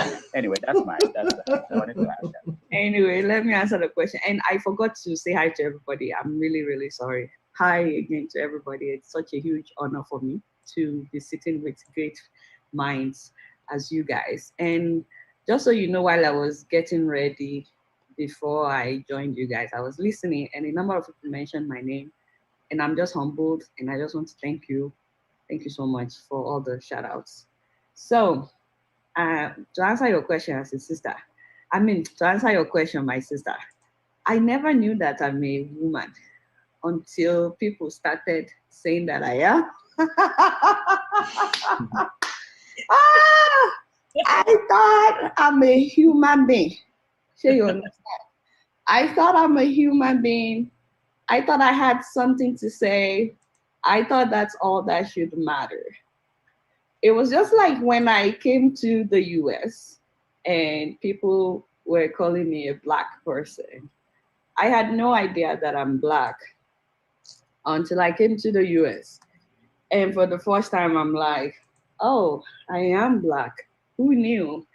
Because nobody calls you Black in Nigeria. Anyway, the whole time I was in journalism school, School of Broadcasting, everybody was treated equal. You know what I mean? I live in the American society where it's really about what's here, not what's on your chest or what is in your bum bum.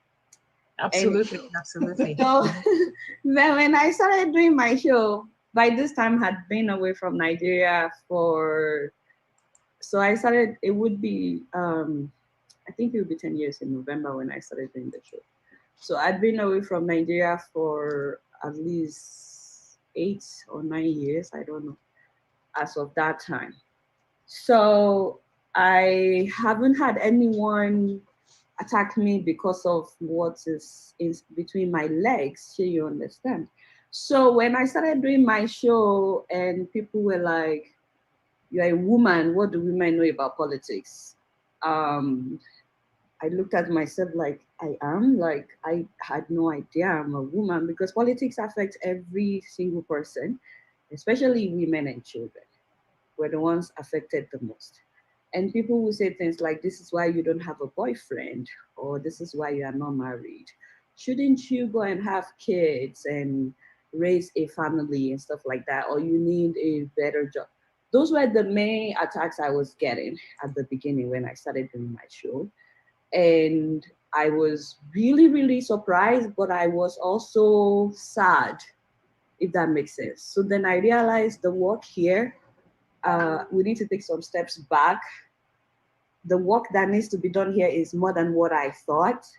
And it suddenly hit me that our biggest problem is the mentality of the people, the mindset of the people. And I realized there's nothing that we can achieve here until the mindset of the people is dealt with. And so I started doing stories. Besides news, I would talk about gender equality. I would talk about how politics is affecting women, especially babies dying, pregnant women dying, child mortality, infant mortality rate, and stuff like that. I would talk about all these things. Also, there's a style that I use on my show, which is satire. And as funny as this may be, I got this from my parents. Both parents were they are very sarcastic. My dad was so funny. My mom was very conservative, but now as she's aging, as she's getting older, she says whatever she wants to say. And I'm like, Mom, I didn't know you had this in you, and she, so I got some of it from my dad, some of it from my mom. And I learned growing up, I learned early in life that you don't just attack people up front. You know what I mean? Like if I want to upset Dr. Damages now, I can still make him laugh while I'm damaging him. He'll be laughing, but we will damage each other. So I learned early in life that you don't just attack people up front like that. Otherwise, they just shut down. So you butter them a little, you respect them, you sandwich them, yes. You give them the respect that they say they want. You see what I'm saying? You give everything to them like that. Why is your looking at me like that? But then we say like, you have a problem with what I'm saying. Anyway, so thank you. I do that, and then I insult them for insulting our intelligence. So, but for the people that were attacking me for being a woman, I didn't pay attention, and I still don't. And I feel like I don't have anything to prove to anybody, whether I have a boyfriend, whether I don't have a boyfriend. Yeah, it's like none of your business. What we should focus on is what we all have here. Amen. Somebody. Thank you so much. Erica, can I just say something too? Erica. Oh, sure, Yes. Go ahead. Yes. Let me just say 3 things about Adjola that. Oh boy. Yeah. First was that when she went to Nigeria and said she was looking for a license, to run a TV station. She came back and we were discussing because me and her talk a lot. And I said to her, they're like, you're not going to need a license. Why did you waste your time going to Nigeria? She said, Mr. Show, this is what she calls me. We're still going to need a license. I said, no, we're moving in the direction that you won't need a license anymore. And we're almost there. Let's just do what we were doing. The second thing was that there was a very personal experience we had. We had this star. There was this person we brought to Sarah TV because we used to beg them to come to Sarah TV. And after interviewing this lady, I don't want to mention any names, Adela approached her and was trying to, maybe get a photo or something. Interview her for my media company. Yes. I know. And she snubbed Adela, and I could just look in the direction of Adela and knew that she was very sad. And I went up to her, I said, Adela, don't feel sad. In the nearest future, you probably will be snubbing people. That's not how I put it, because she doesn't. But that you don't have to worry about this person. And I tell you today, guys, Adela is more popular globally than this person today. Yes. And the last thing I wanted to say, which she hasn't mentioned, was a project we did together in Nigeria. And that was when we confronted Mugabe in Abuja in 2015, when he came for Buhari's inauguration. And we went to him and said, wow, this is fantastic. This was Adela. I was behind Adela. I said, Adela, pursue him, pursue him. And we went to him and said, you came to Nigeria for election, but you don't hold election in your own country. When are you going to hold election? Adela kept shouting. And for the first time, Mugabe looked at this lady, this very skinny lady she says she is, and couldn't answer the question. And the internet broke in Zimbabwe. And I think it was one of the most impactful thing that Adela did for the country of Mugabe, because Mugabe didn't recover from the encounter with Adela until he died. So I just want to put those three things there and thank Adela for what she's doing and what she continues to do.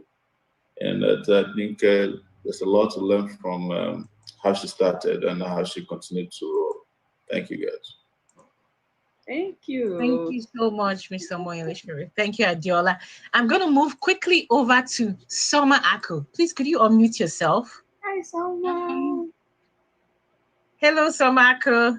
I am on mute. Yes, yes, we can hear you now. Oh, okay.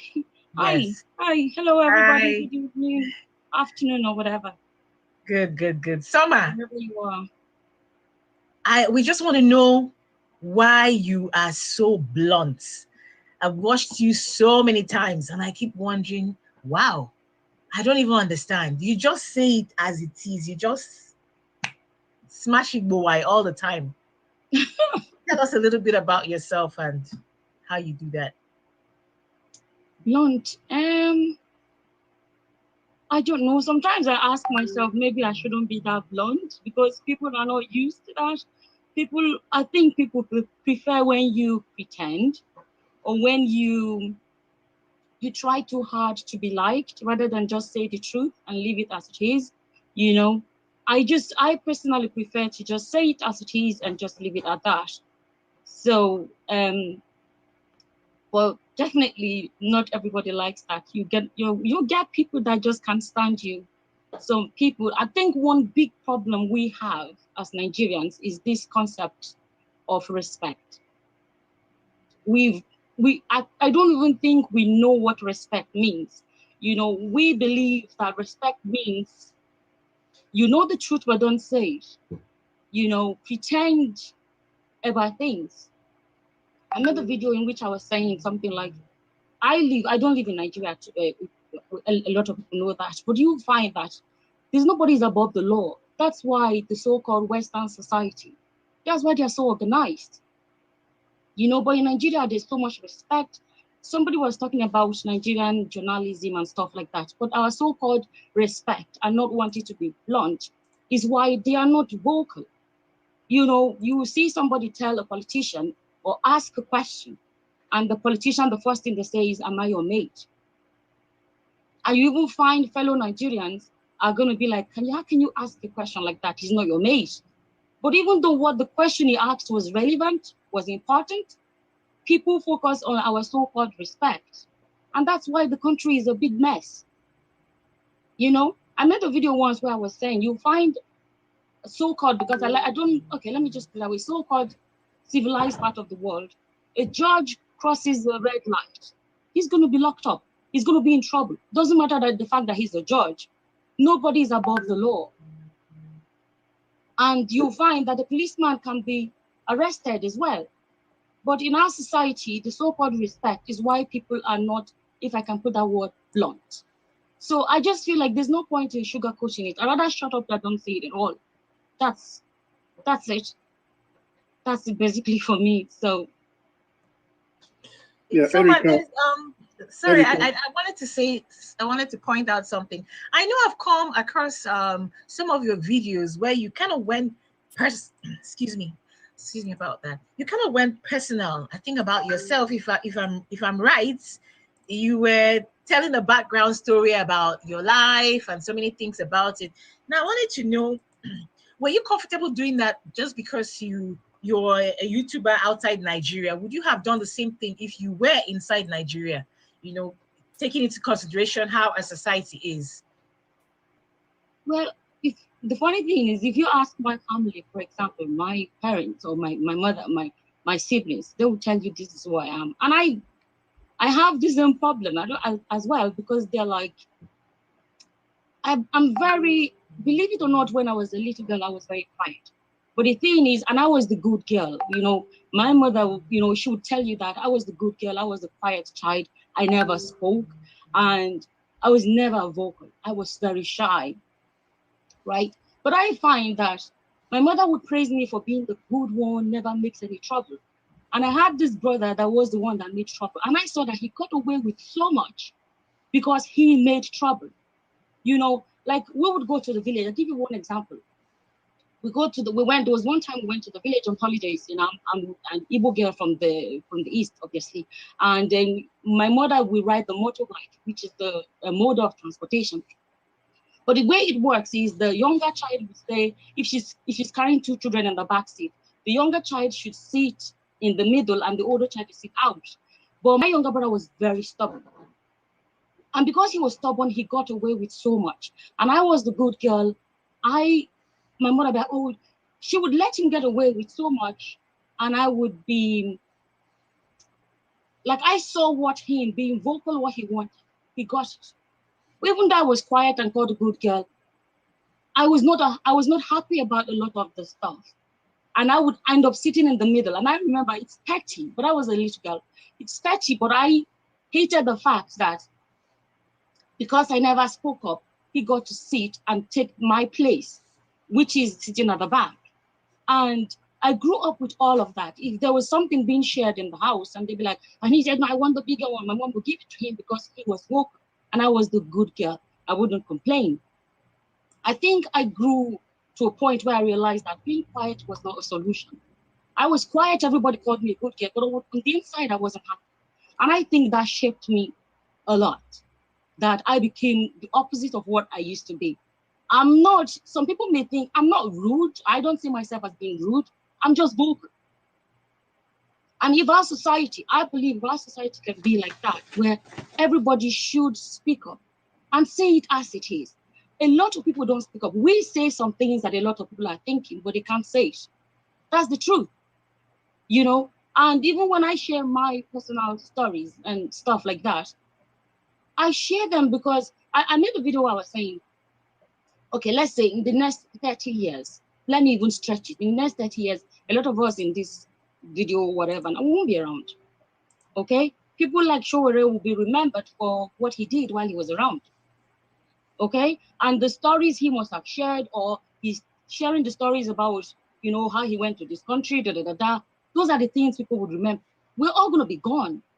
So these things, even my personal stories or whatever that I share, there are some stories that I want them to live on. My great-grandparents are gone. I'm from a royal family on my mother's side. I'm from a royal family. There's so much I wish I knew about them, but there was no platform like the YouTube and stuff like that. We have such a massive privilege to have something like this. I don't need to pay a TV station to share my personal life stories. And if YouTube exists in the next 50, 100 years, there are some people that may watch my videos and be like, wow, that was what happened at that time. Believe it or not, I have had Westerners, non-Nigerians, contact me about my stories. I had someone that was writing a book and he contacted me about my story because it was going to help him in the book he was writing. But when I share my personal story, I find that people that don't value that are typically Nigerians. A lecturer rang me from America and said to me, emailed me, and said to me, I shared your story in my class. Wow. Because I like the way you express this, that. But it's Nigerians that will be like, how are you sharing your personal story? But I find that people that end up valuing what I do are typically not Nigerian. A lot of Nigerians do, but a lot of foreigners do, because they get a chance to hear my stories and they get a feel of what life is like from, my part of the world. Yes, your perspective. That's good. Thank you so much. We're going to go, we're going to talk about a particular story later when we've gone round, and we'll talk with the other ladies. Let me just ask the question now. I'm wondering, there's some YouTubers that specialize in, like Ginger Media said, specialize in propagating false news or whatever. Like, I know the one that went round about this special package and all that, went really viral. And it's amazing how people fell for this kind of a thing. We're going to talk about that next when we come back. But first, I want to hand it over to Dr. Chidi. I think Shegu, Object Media TV, is on board, so he can say something. Dr. Chidi. Okay. Please, can you unmute now? Thank you, boss. Just for everybody that doesn't know, that is my boss, All Protocol Observe. Because I want to be able to have my dinner tonight. All right, Object Media TV. Shege, reports. Where are you? The man is there. How are you, my brother? I greet everybody in the house. See, Dr. Dameji said something. Dr. Dameji said that he's afraid of all this. Everywhere that comes, he say, I'm a shy person. Even Adiola said in front of national TV that she's shy. But let's leave that to the gods. And I tell you, you're shaking your head. That's what me I heard today. Somaku came here. I should it too. Somaku came here. Somaku too say she's shy. Me too, I'm shy. I'm just shy. I don't know. All of us shy. I'm shy now. Why shall I shy? Why shall I shy when I'm in this kind of place? I shall shy. Anyways, Shegu, you are one man that is so dogged. When I say dogged, you're doing your mouth like this. Wait, now let me finish. You are somebody that it does nothing, you no agree. Nothing is going to keep you down. You don't care. You'll be doing show. Your generator will be going at the back. You say, hold on, I need to change light. You go and change it. You come back. Network will fail. You say, hold on, I will change it. Honestly, how are you able to do this? And what has kept you going? What is it? Thank you very much. And first of all, I want to greet everybody. And I want to also appreciate you for hosting this kind of forum. And I also want to appreciate especially Mr. Moyele Shore. I just saw his video profile there, and I can see that he has a fan right behind him. I'm not sure he had that in US. But I want to welcome you specially again to Nigeria. He needs a fan, a big one. So, and I want to also appreciate everybody this kind of. So, but let me go straight to the point. What encourages me? Well, the tonic is the information that needs to get out there. That's the tonic. People need to know this. So why hold it? And we have more chat. I don't know if, apart from me and Mr. Omoyele Shore, who has also come to join us back in Nigeria because of his passion, I don't know how many of those of us currently in this assembly is currently in Nigeria, present as we speak. People are in Nigeria. No, I mean those of us on this forum right now. Now people are in Nigeria. Good. So I want to, the question you have thrown to me applies to them as well. Although it is different for all of us, because the challenge of network, of electricity, those are the two major. Then we now start talking about security. For instance, if you want to sit indoor and talk, yeah, it's easy. But if you want to go out there and do coverage, interview people, do stuff, just choose one per day and arrange to not go alone. Make sure that you have minimum of 5 people with you, and not all of them are with you on the spot. At least 1 or 2 must station afar, just in case you get kidnapped or assaulted or arrested. At least there will be somebody to report that you've been abducted. That's the way it is here. So it is more expensive for us because we buy data at more expensive rates, and we still don't get value for it. As I speak with you right now, I'm combining networks. I use a software called Connectify. I think the name has now changed to Speedify. If you use only one network and rely on it, you are wasting your time because nothing will happen. It depends on your location anyways. So we have to bond network. You pay for the service to bond the network. You pay to subscribe to each of the networks you are bonding. And you also have to plug the Wi-Fi, the router and everything to an existing power source. Because if any of them should go off, you stand a risk of cutting off your stream. And you also have to make sure that you keep looking out, that while you are doing what you're doing, they're not already surrounding your building. As I speak with you right now, I've changed location 3 times since NSAS. That's why some of you have not been seeing me on air. I noticed that they already tracked my former location as Bagada, and they were already sending people to come and check if I was around. So I had to change. After changing, I got to another location that I thought they didn't know me. They found out. I had to change locations again. Now look at the cost of changing location. In less than 5 months, you have changed 3 locations because they are tracking you. And as you are changing location, you're also changing your devices. You are making sure that you keep on checking the location setting on your devices, that they are not turned on. I'm giving you secrets of how we cope here, because people disappear in Nigeria like if they are not known, you don't know they are missing. It is only when you see, I've not been seeing this person again, what's happening, and you check. That is when you get to know that, oh, something must have happened to the person. Some of us already heard about what happened to Awikonko, Kondaoro, that guy that used to cover his face like a masquerade. And he was arrested and later resurfaced again after they released him. That's the way it is, because I'm not talking about only changing location.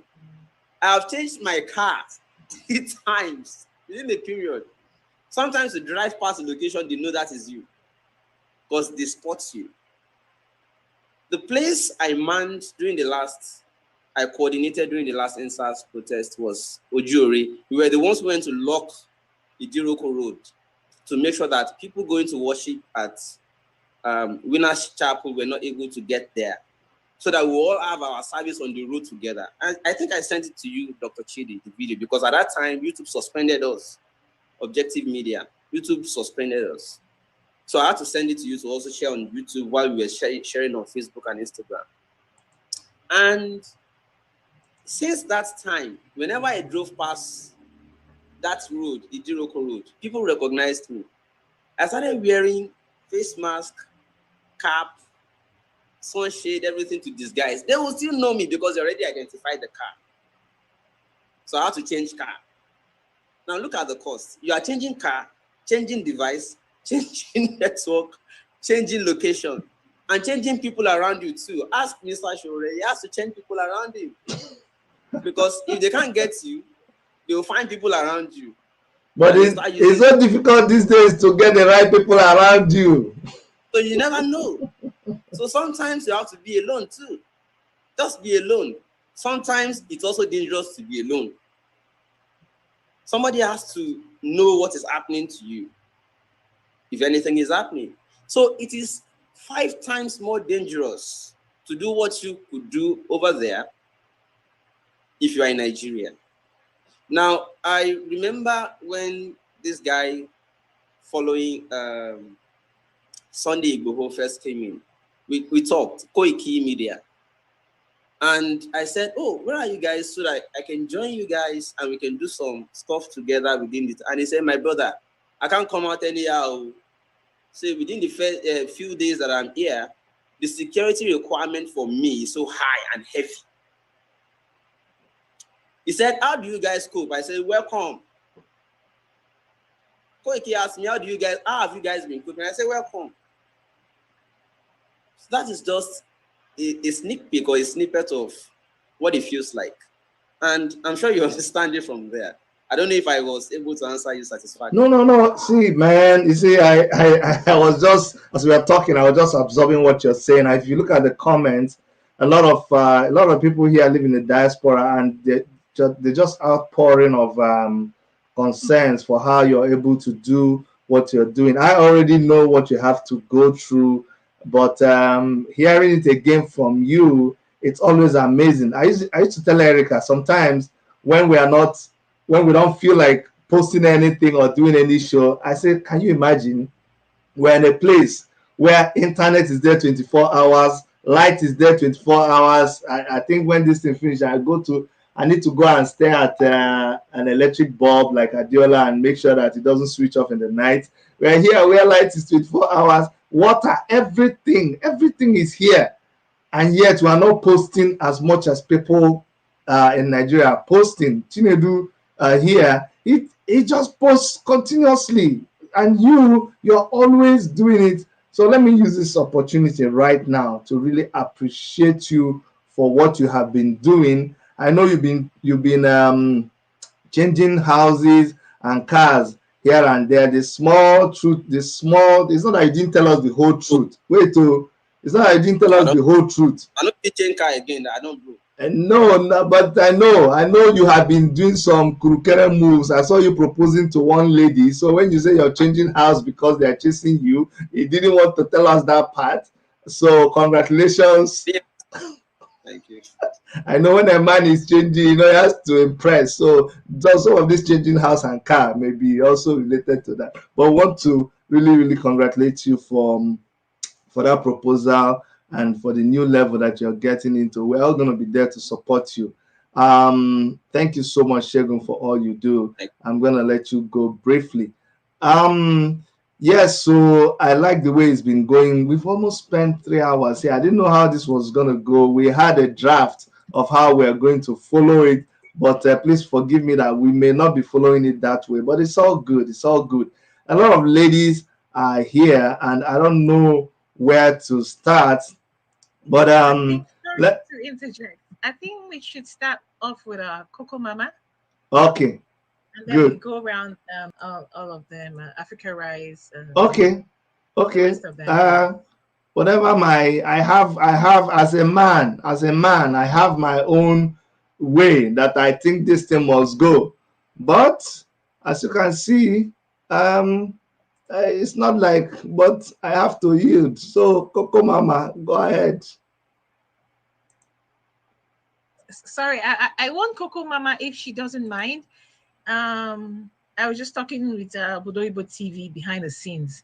I wanted us to address this issue of YouTubers that encourage, fake news, false narratives, just all sorts of crazy, ridiculous things, false prophecies, fake pastors, fake miracles, all sorts of like mumbo jumbo of crazy things that go on, and people are actually watching them and believing. Like, I'm wondering, what do we do about this? Because people are actually believing this, and I don't know, maybe it's people in Nigeria.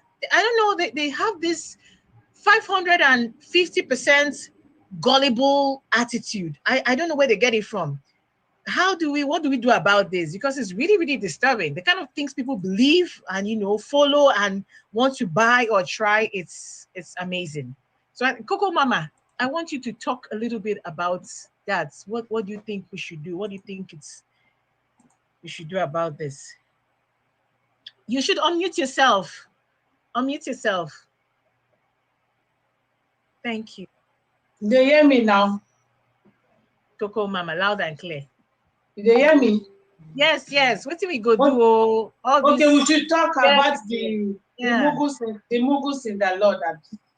Not just Mughals in the Lord. Not all these YouTubers that are sharing things that are not encouraging, uplifting, eye-opening. I mean, I'm wondering, why are we there in YouTube? What are we there? We should use our platforms to spread things, to educate people, to enlighten people. But they get some people where they sell. You could see they say special. There was this particular girl that was doing special package, how to hold men, how to entice men, and people were actually buying this thing. So what do we go do to those kind of people? What do you think? Yeah, I would like to start from the pastor, but make I start from those special packages.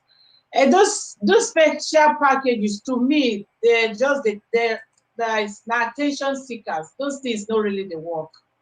They are just there to do their business. Sometimes them and the buyers plan, not be saying na real, na just to fool the people on media. But the person made they buy and the person made they sell. Most cases they planned it, not be real at all. Now planned. So just to deceive people so that people go believe and buy, like just the way Regina Daniel bought her home for how many million? Like imagine if that lady said the special package wait, Coco Mama, wait. Yeah. Regina Daniel, she buy her own before or after Ned Nwoko? Wait till they come. She did not the hurry first. No worry. Wait, they calm down. They calming down. She bought her home last month, after she don't marry Ned. So my question is, if that thing are real, she dey buy am for who now? For Ned, wey no fit go over 2 rounds, number one. How you take no? Yes, so God bless you, Dr. How you take how you take no? You are Ned. my boyfriend now.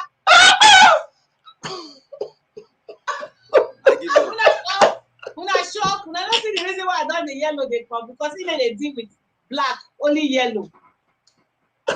Now wow. That one na number one. Number two, she dey do special package for who? Next, not be only her get neck. Next, don't she be number 5. So that special package that to do for your man to get you alone. And she gonna do it like she want to drive other women, and that she be the last wife. You want to drive other women, and he gonna do it. And that special package that to make your man make they weak to strong. Like if they go 1, go 2. So, but she cannot kill Ned. Ned get other women, we go distribute the thing. Not be only our car come. You understand? So for she to come the do special package, now make I know say that thing no be real, because that's she do special package, she come buy how many million, now fake. She want, if to say she never married Ned, I go say okay, she dey want to secure her boyfriend for herself. But to that one alone don't show you say that no be real. And people may just focus on them, they believe everything for social media. They go just fall for water, because it's not everything you see on social media you believe. Not be everything at all.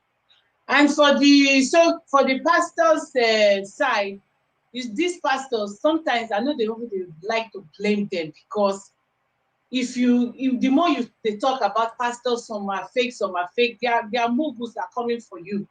They come. You know how my channel was brought down by Apostle Johnson Suleiman. All those, apart from that, I get insults, inbox messages, unnecessary one, just because you they tell them the truth, you won't open their eyes, but they no one make their eyes open. These people, no matter how you try, In fact, as I did now say, if I want to open church, Augusta go to be my treasurer. I don't tire to the preach. They know they hear. I want open church. Maybe say if they follow the chop their money. You go talk. They know they hear. And the reasons why these pastors they get mucus well because our government failed. If the government provides every necessary things we need as Nigerians, as individuals for the country, the people go get number one, they go get busy. If there is job, church business go reduce.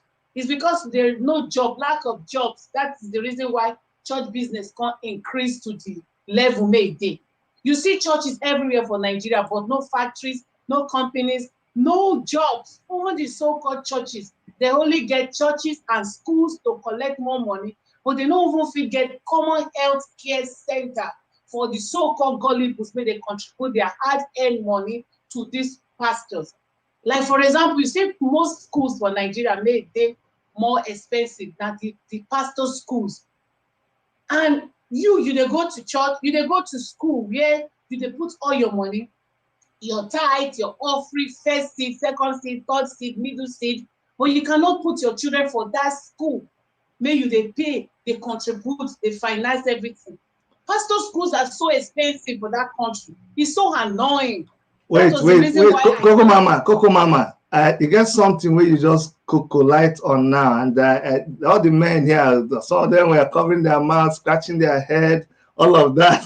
But Magna Faith, I want you to all of you are going to say something. Katia Velino, Susan West, all of you, Augusta Gold. I want you guys to chime in. But first of all, Magna Gold, Magna Gold, Magna Faith, please.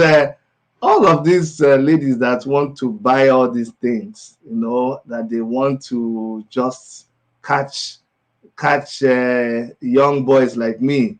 What advice do you have for them? What? Okay, for this special. No, not you, Coco Mama. Hold on. Magna Faith, please advise some of these ladies, because See, a lot of yourself young, your wife can't laugh past. What do you mean? I better go. Don't put me for trouble. I'm still a young 16-year-old. Magna Faith, help us here. Advise some of these ladies. Coco Mama, I hear waiting you talk, but this waiting I get to add to waiting you to talk, and then plus answering your question, and Dr. Chidi. Now true say, you know, we get issues for our religious sector. That's the churches or the mosque and all of that. But the truth of the matter is that Nigeria transcends religion, you know, and we don't get to depend on, you know, pastors or, you know, imams to help out. I mean, it would be nice if they did, but as they know one do, or as they do, you know, we no go put all our what's in the column now, our mind on them. Now, with regards to what you asked me, Dr. Chidi, I believe that the issue that we have today is we on this platform today. The issue that we have within the sociocultural sphere in Nigeria is now we were within on top of this platform because they celebrate mediocrity. Confirm. You know, I for one, I will tell you, I stopped watching programs on YouTube or even on mainstream media because I find that most people that or content that you find on there are paid content.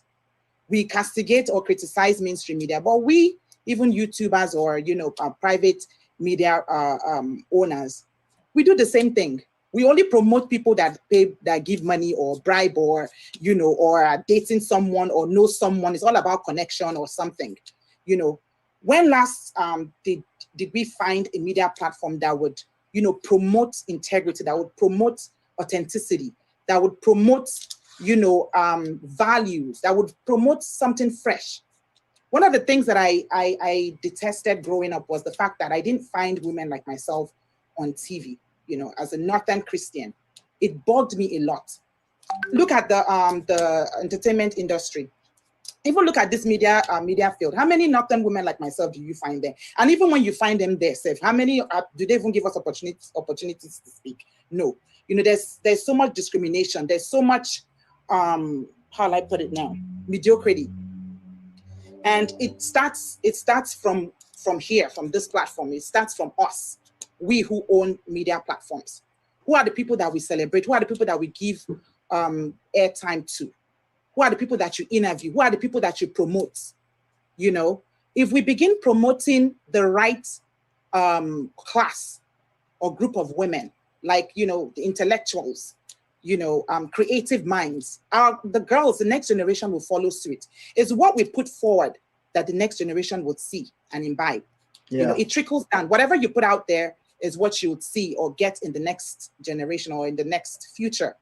So it's important, and it's imperative that we as media personalities or we as media platform founders ensure that we provide the next generation or our viewers or our audiences with the right content, or feed them with right information, or, you know, be goal oriented, have a specific objective as regards to where we're going to as a people or as a nation in general.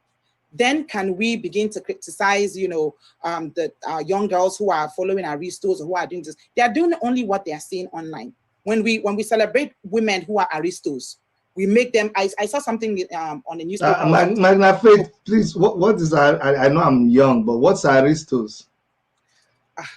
I would need to leave that one to Coco Mama and and the others to break down. Okay. But the gist here, Dr. Chidi, last week before I came into the States, I saw something in the newspaper, and what I saw was, you know, they had someone on there, and, you know, this person doesn't do anything, doesn't do anything, you know, it's just, but because this person has enough money as a result of, you know, sleeping around or whatever it is, you know, to pay media platforms, they're being celebrated. And then if I have a girl child, I have 3 girls, and these are the people that they see often. These are the people that are celebrated by society. They want to be like that person.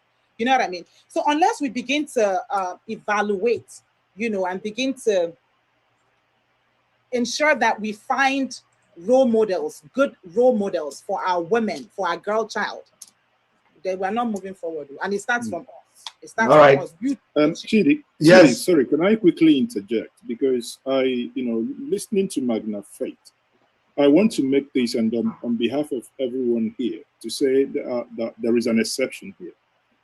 Somehow, everyone I can see on this platform are activists, somehow, because we are not the norm. And I do not see anyone here who takes paid adverts to promote someone. What we do actually endangers our life. Exactly. Is it Shegun that is changing houses because of what he has broadcasted? Or is it my platform if I tell us what, you know, the challenges we have gone through by exposing some of the things that happened when Enugu was built, or the day the NSAS happened that we spent over 6 hours streaming live, and the backlash that the government is actually putting on us to take down the channels? But these are things we don't say. So honestly, I think I want to take exception to that. Sorry, my sister, to say that people here are actually those that are the light, showing that there is light at the end of the tunnel. Thank you. Yeah. I'm sorry to say that, Dr. Chidi. I agree with you, Mr. Ezeoke, but here's the thing. We are representing a people, we are representing a nation. We are Nigerians. So whether or not we are the exception, of course we understand that we're here because we're the exception. We understand that we're here because we are good examples, yeah? And we want bulk of us to begin to act in the same way that or in the manner that we act. However, we represent a people. When people are talking out there, they're going to say Nigerian media platforms. They're going to say the Nigerian media, and we are the Nigerian media. Yeah, so unless but Magna Faith, but no, we are changing the narrative. No, hold on. You see, just to buttress what in the media. Let me try to say this. I think it's a manner of speech. I know what you're trying to say is that, hey, we here we ought to take some responsibility. But you must understand that just like that's the reason anybody that you see here that was invited here and that has honorably accepted that invitation, the reason why they are here is exactly the opposite of what we are saying. Because you wouldn't be here if I see that you take advice from other people. The reason why you're here is because I totally agree. And of course, that's why we're here, and that's what we're talking No, so what I don't want us to do, what I don't want us to do is we're already taking too much. So if you come and put that burden on me again that I'm part of the problem, I will take it, but I want to, with respect, ask you to allow me to take it down from my head. That, but I get your point. I get your point, Magna Faith. Okay, Somako wants to say something, and after that, Katia Velino. Somako. Oh, am I on? Yes, you're on. No, sorry. This is somebody's page. I'm sorry, I've never seen her before. This is my first time seeing her. I have no clue what she's talking about being paid or whatever she was saying. Me too. Because that makes no sense at all. What does she mean, people being paid? None of my videos, nobody pays me to make my videos. So I don't know if I'm hearing her right. I speak against things that I see that I feel like I want to speak against. But when she says, because anybody coming across this and hear somebody like her say people being bribed, or did she say bribe or paid or something? Can you actually give her a chance to explain what she means by that? Because has she watched any of us? Does she even know us? Because I don't know who is being bribed or paid on their platforms by anybody to make their videos. So just give her a chance to clarify that, because that's the thing. I don't understand what she meant. Okay, so Magna Faith, I think you should just clarify a little bit. Maybe you're not meaning the people here. So go ahead. I really am not. I'm not gonna take back my words, because that's what I truly mean. But I mean Nigerian media. I mean Nigerian media. I'm not talking specifically about anyone here on this platform. And it's just the same thing in real life. When they say Yahoo, Yahoo, and they say Nigerians are criminals, I'm not going to say because I'm not a criminal that I'm not Nigerian.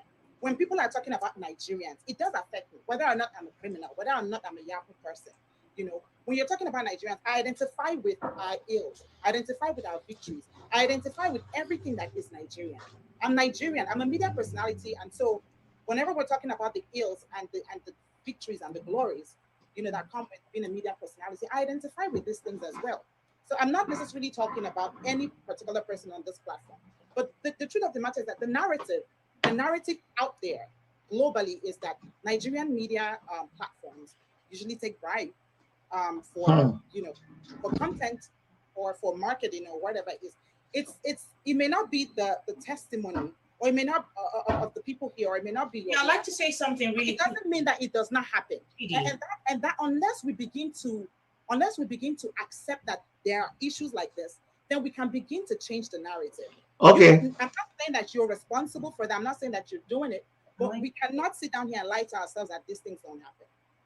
No. Okay. I'm going to Susan West. I'm going to let you chip in, but before we go there, I think Magna Faith, if what you're saying is that nobody on this channel is doing it, I can accept that. But if you want us to accept that we are doing it on behalf of the people that are doing it, me, I don't follow.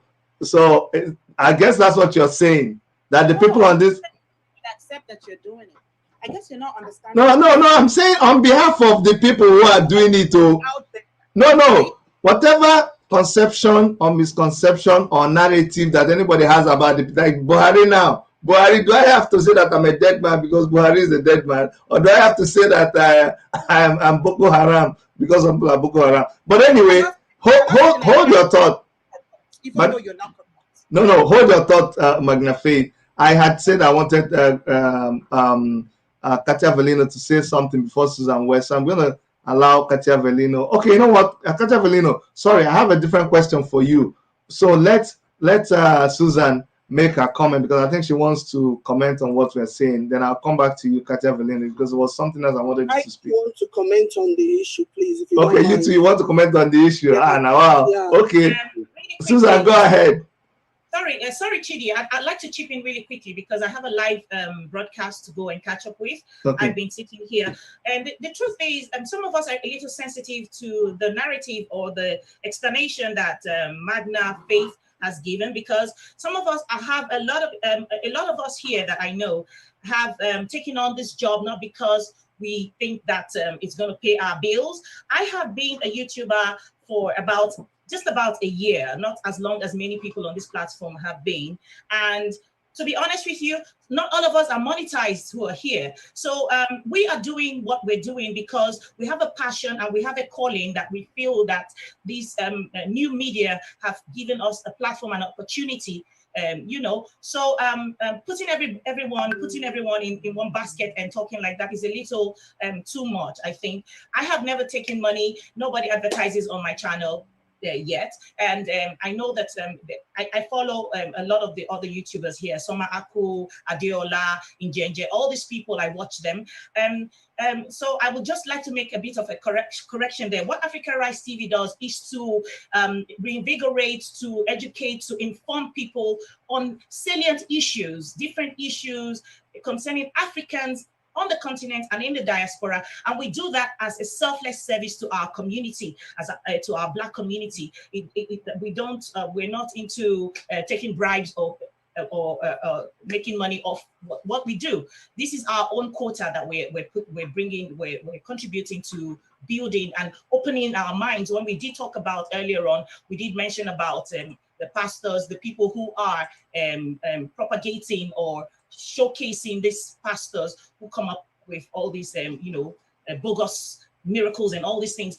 We cannot stop people bringing out or showcasing what they want to showcase. What we can do with our platform is to correct misconceptions or misunderstandings or miseducation that people are putting out there. That's the best we can do. Everyone has the freedom and liberty to come on these platforms according to whatever that is available as far as the new media is concerned. There is Facebook, there is Instagram, there is YouTube, and anyone is entitled to their opinion, but no one, I don't think, I think it's a little disrespectful to put everyone in that.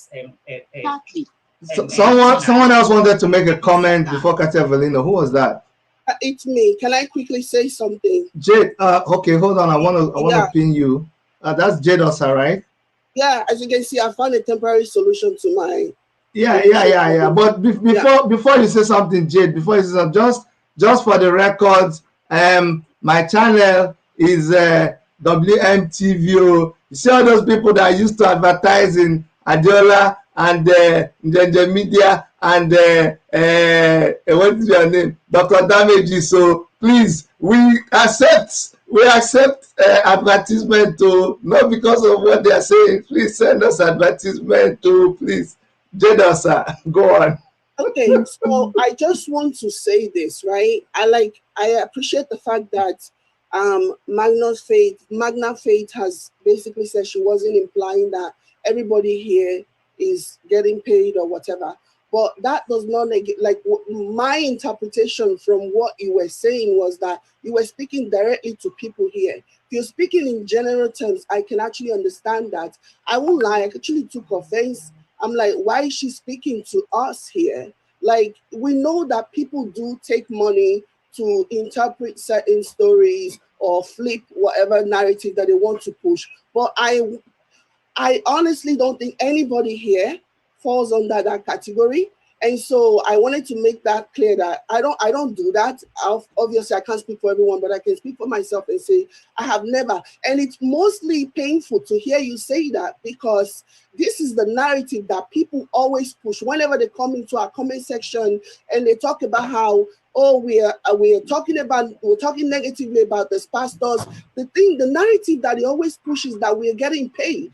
So to hear somebody, another content creator, say this, it just kind of hurts, you know? So because this is something that we hear all the time. Like, I don't make a video about Suleiman or any other pastors and don't get at least one comment from somebody saying you've been paid to do this or to do that. So yeah.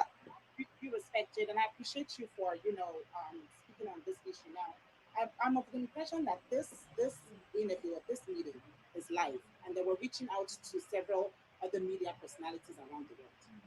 That's my impression. All right. So if we're here discussing new media and assuming that we're reaching out to media platforms, media audiences, media experts, media professionals around the world, I want to believe that we're not just addressing us here on this platform.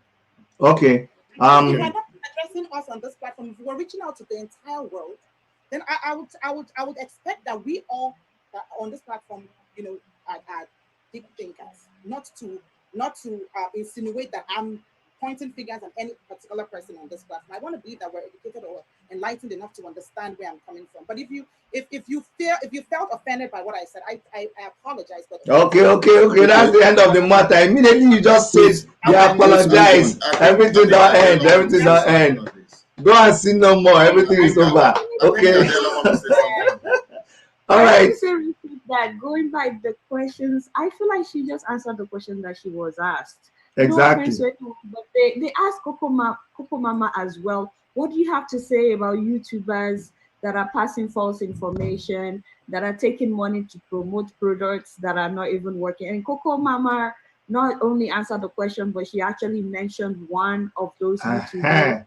And then Magna Faith was also answering the same question about YouTubers who are promoting false narratives and also taking money, and that was the question that she was answering. So I'm sorry that people are taking offense, but honestly, I don't see any offense in what she said, because she was talking generally. Maybe at some point she was saying that it has to do with who we are promoting, but the way I heard it, based on the question that she was asked, she was just saying that the people that we are promoting, we need to be careful and stuff like that. It doesn't mean that she's saying that we're collecting money. I don't collect money. So we already know that the people here, based on everybody's testimony, we are not collecting money. So I just in her defense, I feel like she was just answering the question. So people, no vex. I beg, no vex. Let me just give an analogy, please. Let me just give one illustration to break it down. Now, when we talk about politics in Nigeria, Shewore is an activist. He always says politicians in Nigeria are corrupt. So if I were a politician, would I take offense that he said I'm corrupt? No. He's speaking, he's talking to the Nigerian political machine. He's not necessarily talking to one person. It's so okay. When they're addressing issues like that, we're talking, once you're using I or you, it doesn't necessarily mean that I'm talking to Injenje. It's okay. It's okay, Magna Faith. The only thing there is, this, is English. All of us, people like me, we went to school in the night. Once it's 7 p.m. now, everything people are speaking will begin to make sense to me. But in the afternoon, it's somehow. Katia Velino, the question I wanted to ask you is, how come there's a lot of YouTubers out there, and what they try to do is when you start something, they take that idea. I know you started something, and then another YouTuber came and took it over, and then I don't know what became of it. I think, what is it about people not wanting to stay in their lane, and is it helpful, or just advise us? I'm sure a lot of YouTubers will learn from that. Oh, your microphone is off.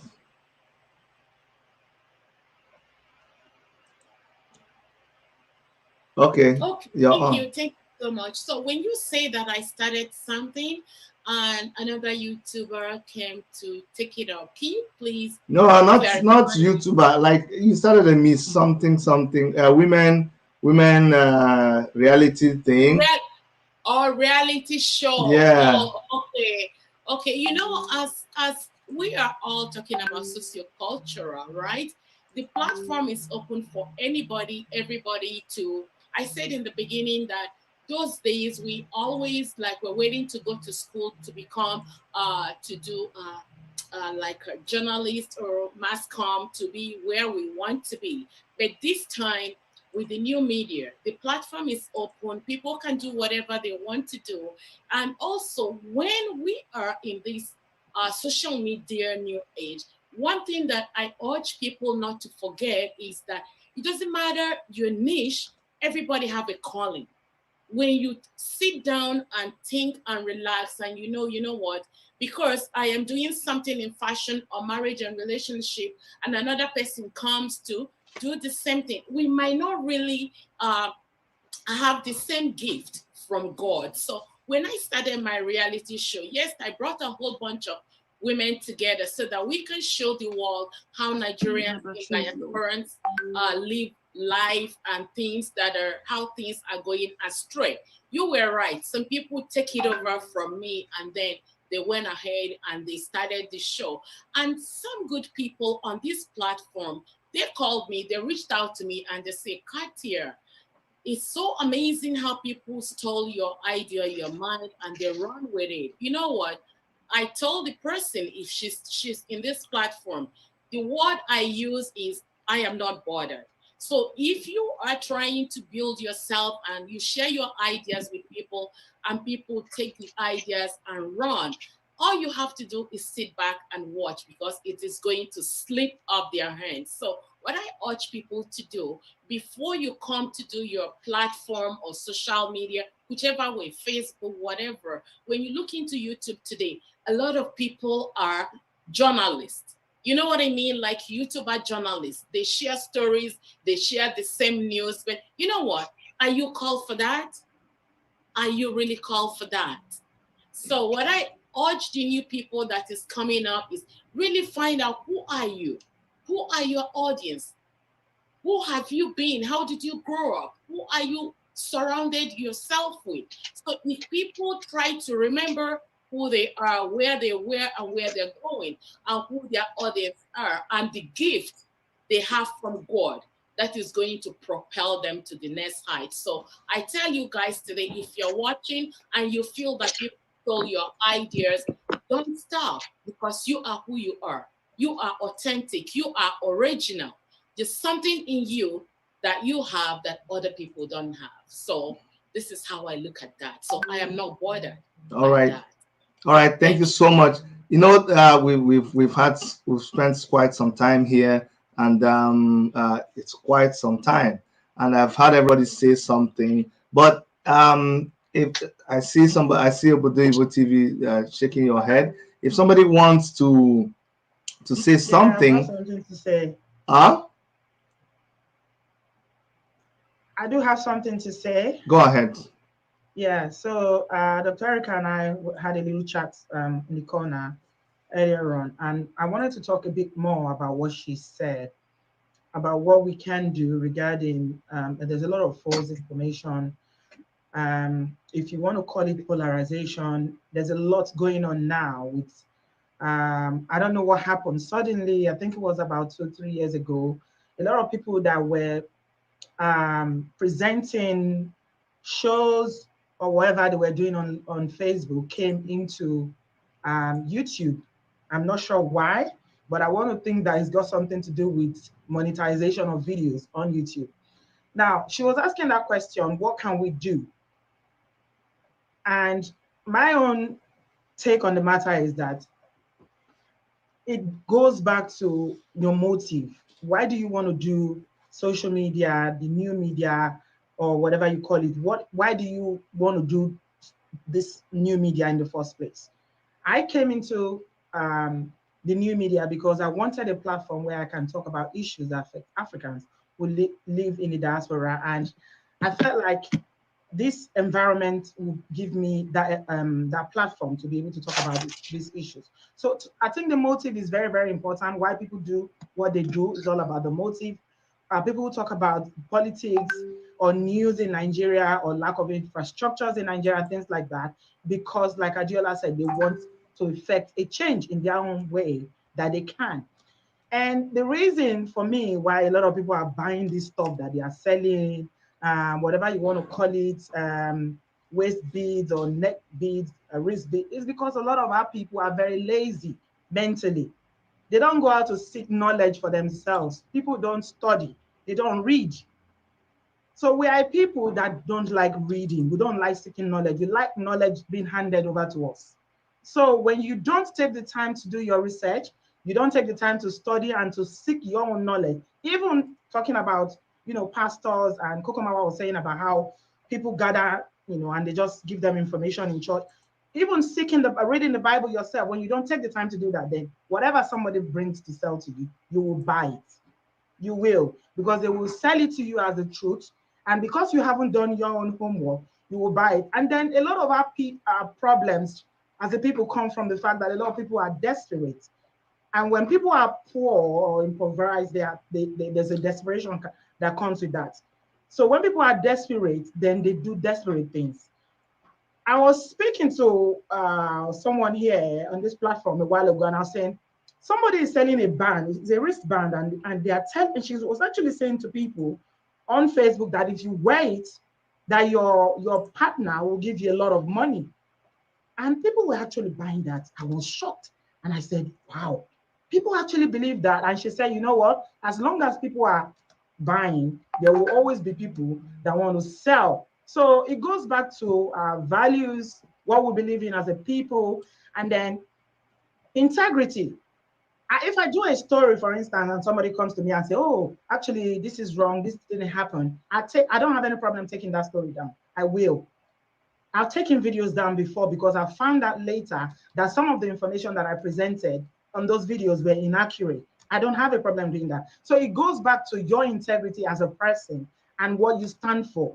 If you're someone that doesn't care about your integrity or your values, you just put everything out there as far as it's all about having views and monetizing it and getting money from YouTube, which is not a lot, by the way. I think we need to put that out there because people think that once you come to YouTube and your videos are monetized, you just get a lot of money. Some of us will still have a day job because we can't live on YouTube. So, I mean, these are all the issues. And as long as people are buying and people are bored, a lot of people live in the diaspora are so bored. So they dwell on this, you know, people fighting, sagas here and there. And you'll find people doing all these long videos and people will be there watching because they are bored. So all right. It's all about, you know, your person and what you stand for, what you represent. All right. Thank you so much. It's as if my brother Ilumba knew that I was going to come back to him. What I want us to do now, because like I said, we've really spent time here. I want us to, we have a lot of people that listen to us. We have a lot of people that that depend on what we tell them. And just to let you guys know, when we're planning this whole stuff, I must appreciate a lot of people that helped in the planning. I remember when we chose the topic with Mazi Ezoke and Ginger Media, and we're, you know, turning it back and forth. It was the Lumba Media that said, hey, you need to make this, we need to have a focus. And he said this whole thing should be all about how we're using the new media to affect a change and development of our society and our community. So based on that, I like us, we'll soon be rounding up in about 10 minutes. We're going to go around and I want us to speak to our base who are, a lot of them are in Nigeria, but then a lot of them are also scattered all over the world. But they depend on us, they see what we do. I want us to say things that will encourage them and I reassure them that we are there to be their voices, that will continue to do what we are doing, and they can expect that we will continue to create content that will add value to our society, that would bring about development in our communities. So we're going to go, I'm going to call us one by one, starting from Ilumba Media. Go ahead, sir. Please unmute yourself. Yeah. I thank you very much for allowing me to speak now. I wanted to talk on what appeared to be. And what I want to add, because we have about 17 of us, and I said, okay, let's say 17 minutes. So everybody's going to talk for 1 minute. Thank you. No wahala. Well, on the issue about, I think this issue about monetization kind of raised the controversy. And I wanted to say, well, when I started Ilumba News, I didn't view it as business. I view it as a tool for societal change, for activism. However, as time goes on, you find out as you tend to affect more and more people, you don't do it alone. You employ people, you pay them meaningful wages, you buy tools and equipment and softwares. And so that involves money. So I was kind of ambivalent on the issue about whether people pay you to do certain things. So for my first 10 years, it was like I wasn't making any money. But then when you wanted to employ people to pay them, then you need to make money. I wouldn't want some of us to be shamed into thinking I cannot make money from this. I now view this as business in the past 3 years or so. And that is what it should be, unless you want to limit yourself. So in as much as we view social media as a means to communicate our message to more and more people, You view social media as a platform to share news and current events in a way that is not guided solely by the mainstream media. And also you see social media as a space for everyone to be a voice and share in crucial conversations all across the world. You see social media as a place to create a space to foster collaborative conversations across movements. But above all, you see social media as a tool to give you the power to call out injustices, inaccuracies by portraying realities. While we do this, we shouldn't be shamed into shying away from opportunities for making money out of it, because it's only when you make money, you pay your employees meaningful wages. Okay, Glenn. All right, Coco Mama.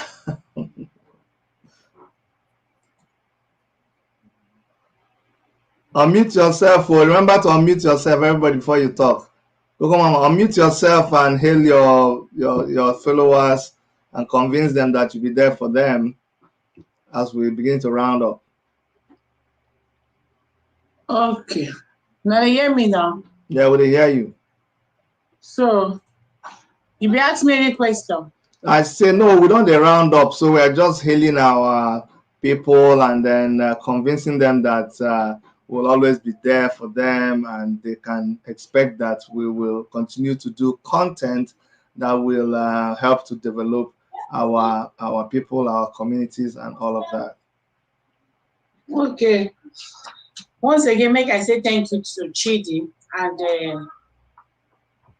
Erica. God bless you now for how to organize this program. Thank you so much. I hope to see such program again. At least we will get that time and talk more. Anyway, nothing I really want to talk. I just want to say thank you to everybody who made a view, and as long as we still get this social media, people may get I want to put themselves like the people for Nigeria don't get the kind of opportunity that we get. Because if they're for Nigeria, there are so many things go fit talk. You get threats, especially from pastors, you get threats from politicians. So we know there for diaspora, we just say work they get love for these countries, this part of the world, and you can freely speak your mind. You should continue doing what we are doing. As long as say they do the right thing. At least they for Nigeria, I mean, you talk truth, they'll kill you. You talk lie, they'll kill you. In fact, the truth sayers, now they die fast from Nigeria. So we should continue doing what they do and do them right, and put God first and do your best. Try to see how you can impact in your society or people, even your followers. Try to see how you fit to assist them one way or the other if you can, because they are your viewers. They are your subscribers. So just waiting. I hate to say that. Thank you. Okay, Glenn. All right. Dr. Damages, please go ahead and damage your followers. So it's very nice what we did today, and I the opportunity to do more of this and share opinions and learn from people. There's so many issues that we have to deal with as a group, because we are getting old in terms of very soon it won't be new media anymore. We are becoming the gatekeepers. We are becoming people collectively. So it's very important. But from my own angle, I have to say that New York just approved the smoking of weed. So I'm not sure that I will be around. I'm sorry, I didn't want to say this. But anyway, the point is that people should just basically wake up. Africans, not just Nigerians, everybody, everywhere. Wake up and do things for themselves. And it's everybody's fight. It's not me alone. I mean, I could die tomorrow, and the country should go on, and people should rise up. I don't think my audience, they see me, but I expect them to do more themselves. And we can't just, be pushing it on one person alone. It's like saying, sure, go there and save the country, or this person will save the country on your TV show. No, I think we have to get to the point where the masses, the people have to be involved. They can't wait for anybody to be their role model, anybody to save the country. Everybody must be involved.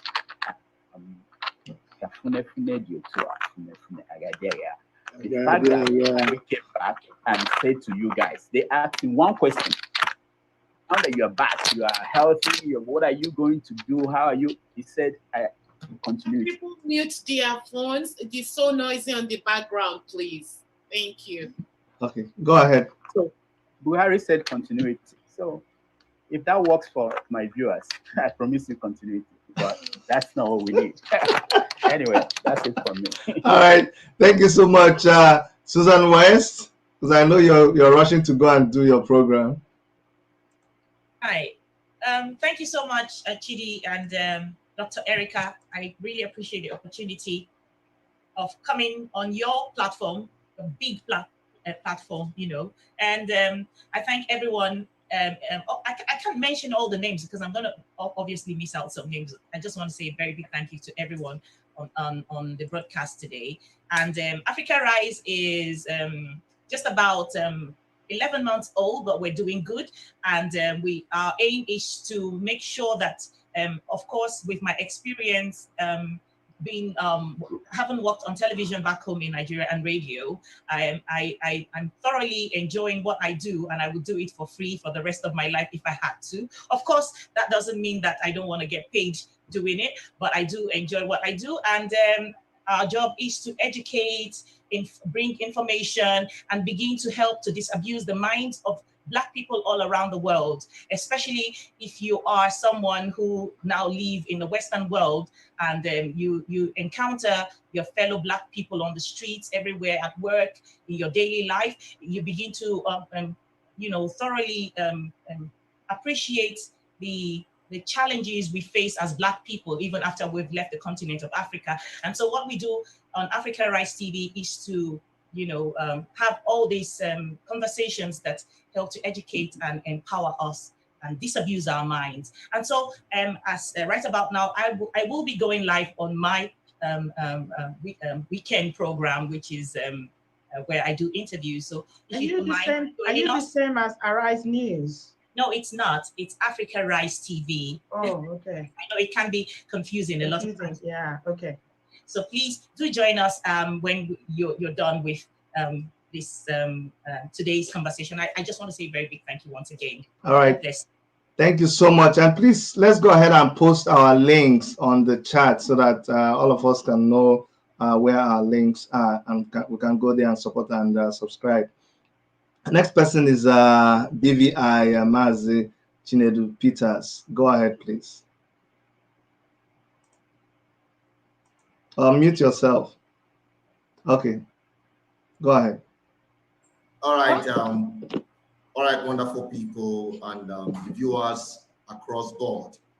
I appreciate the fact that you stayed this long to be part of this. And to you, Chidi, put this thing together, kudos to you.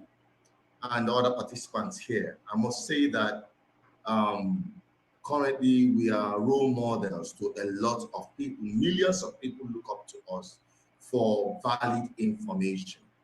And I bet you everyone here on this program tonight, you have done so wonderfully well that to the point that we all here together to share our experiences.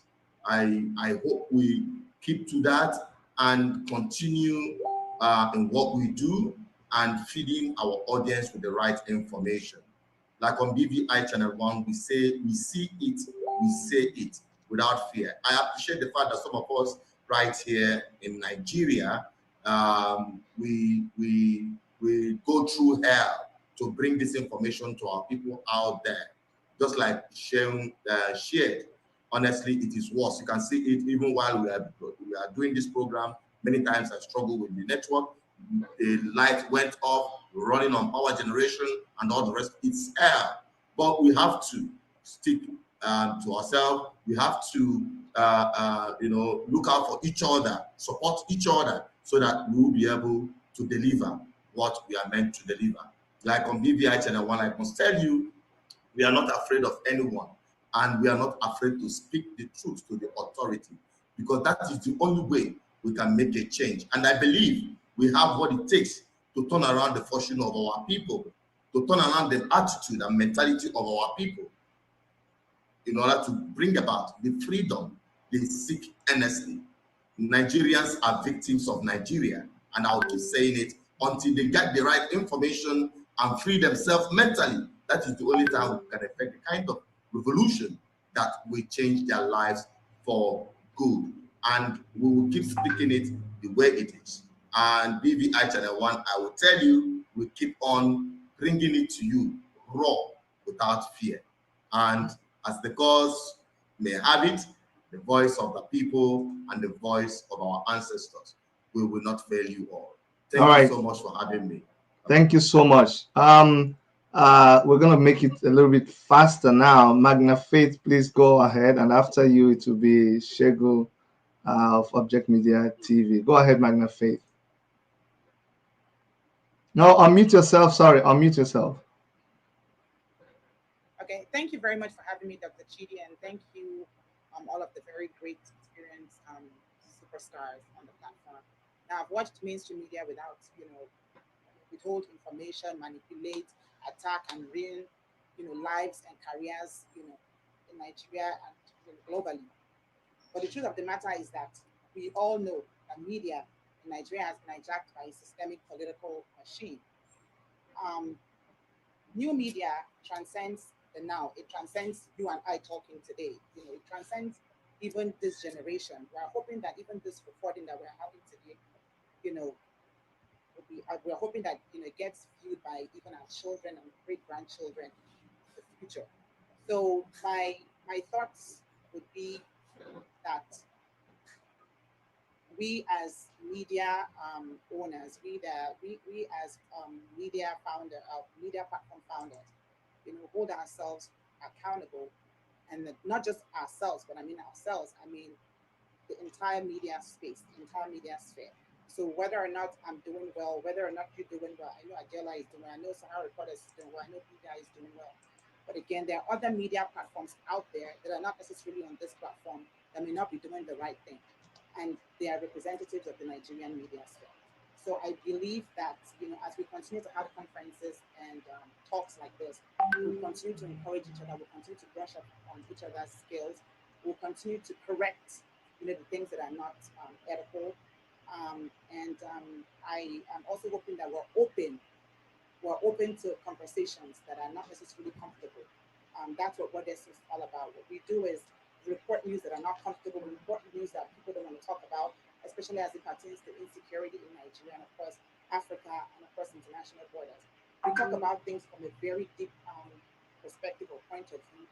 We don't see things as I. We look at things from a global perspective. And so I'm looking forward to working with you all and meeting more media personalities out of Nigeria.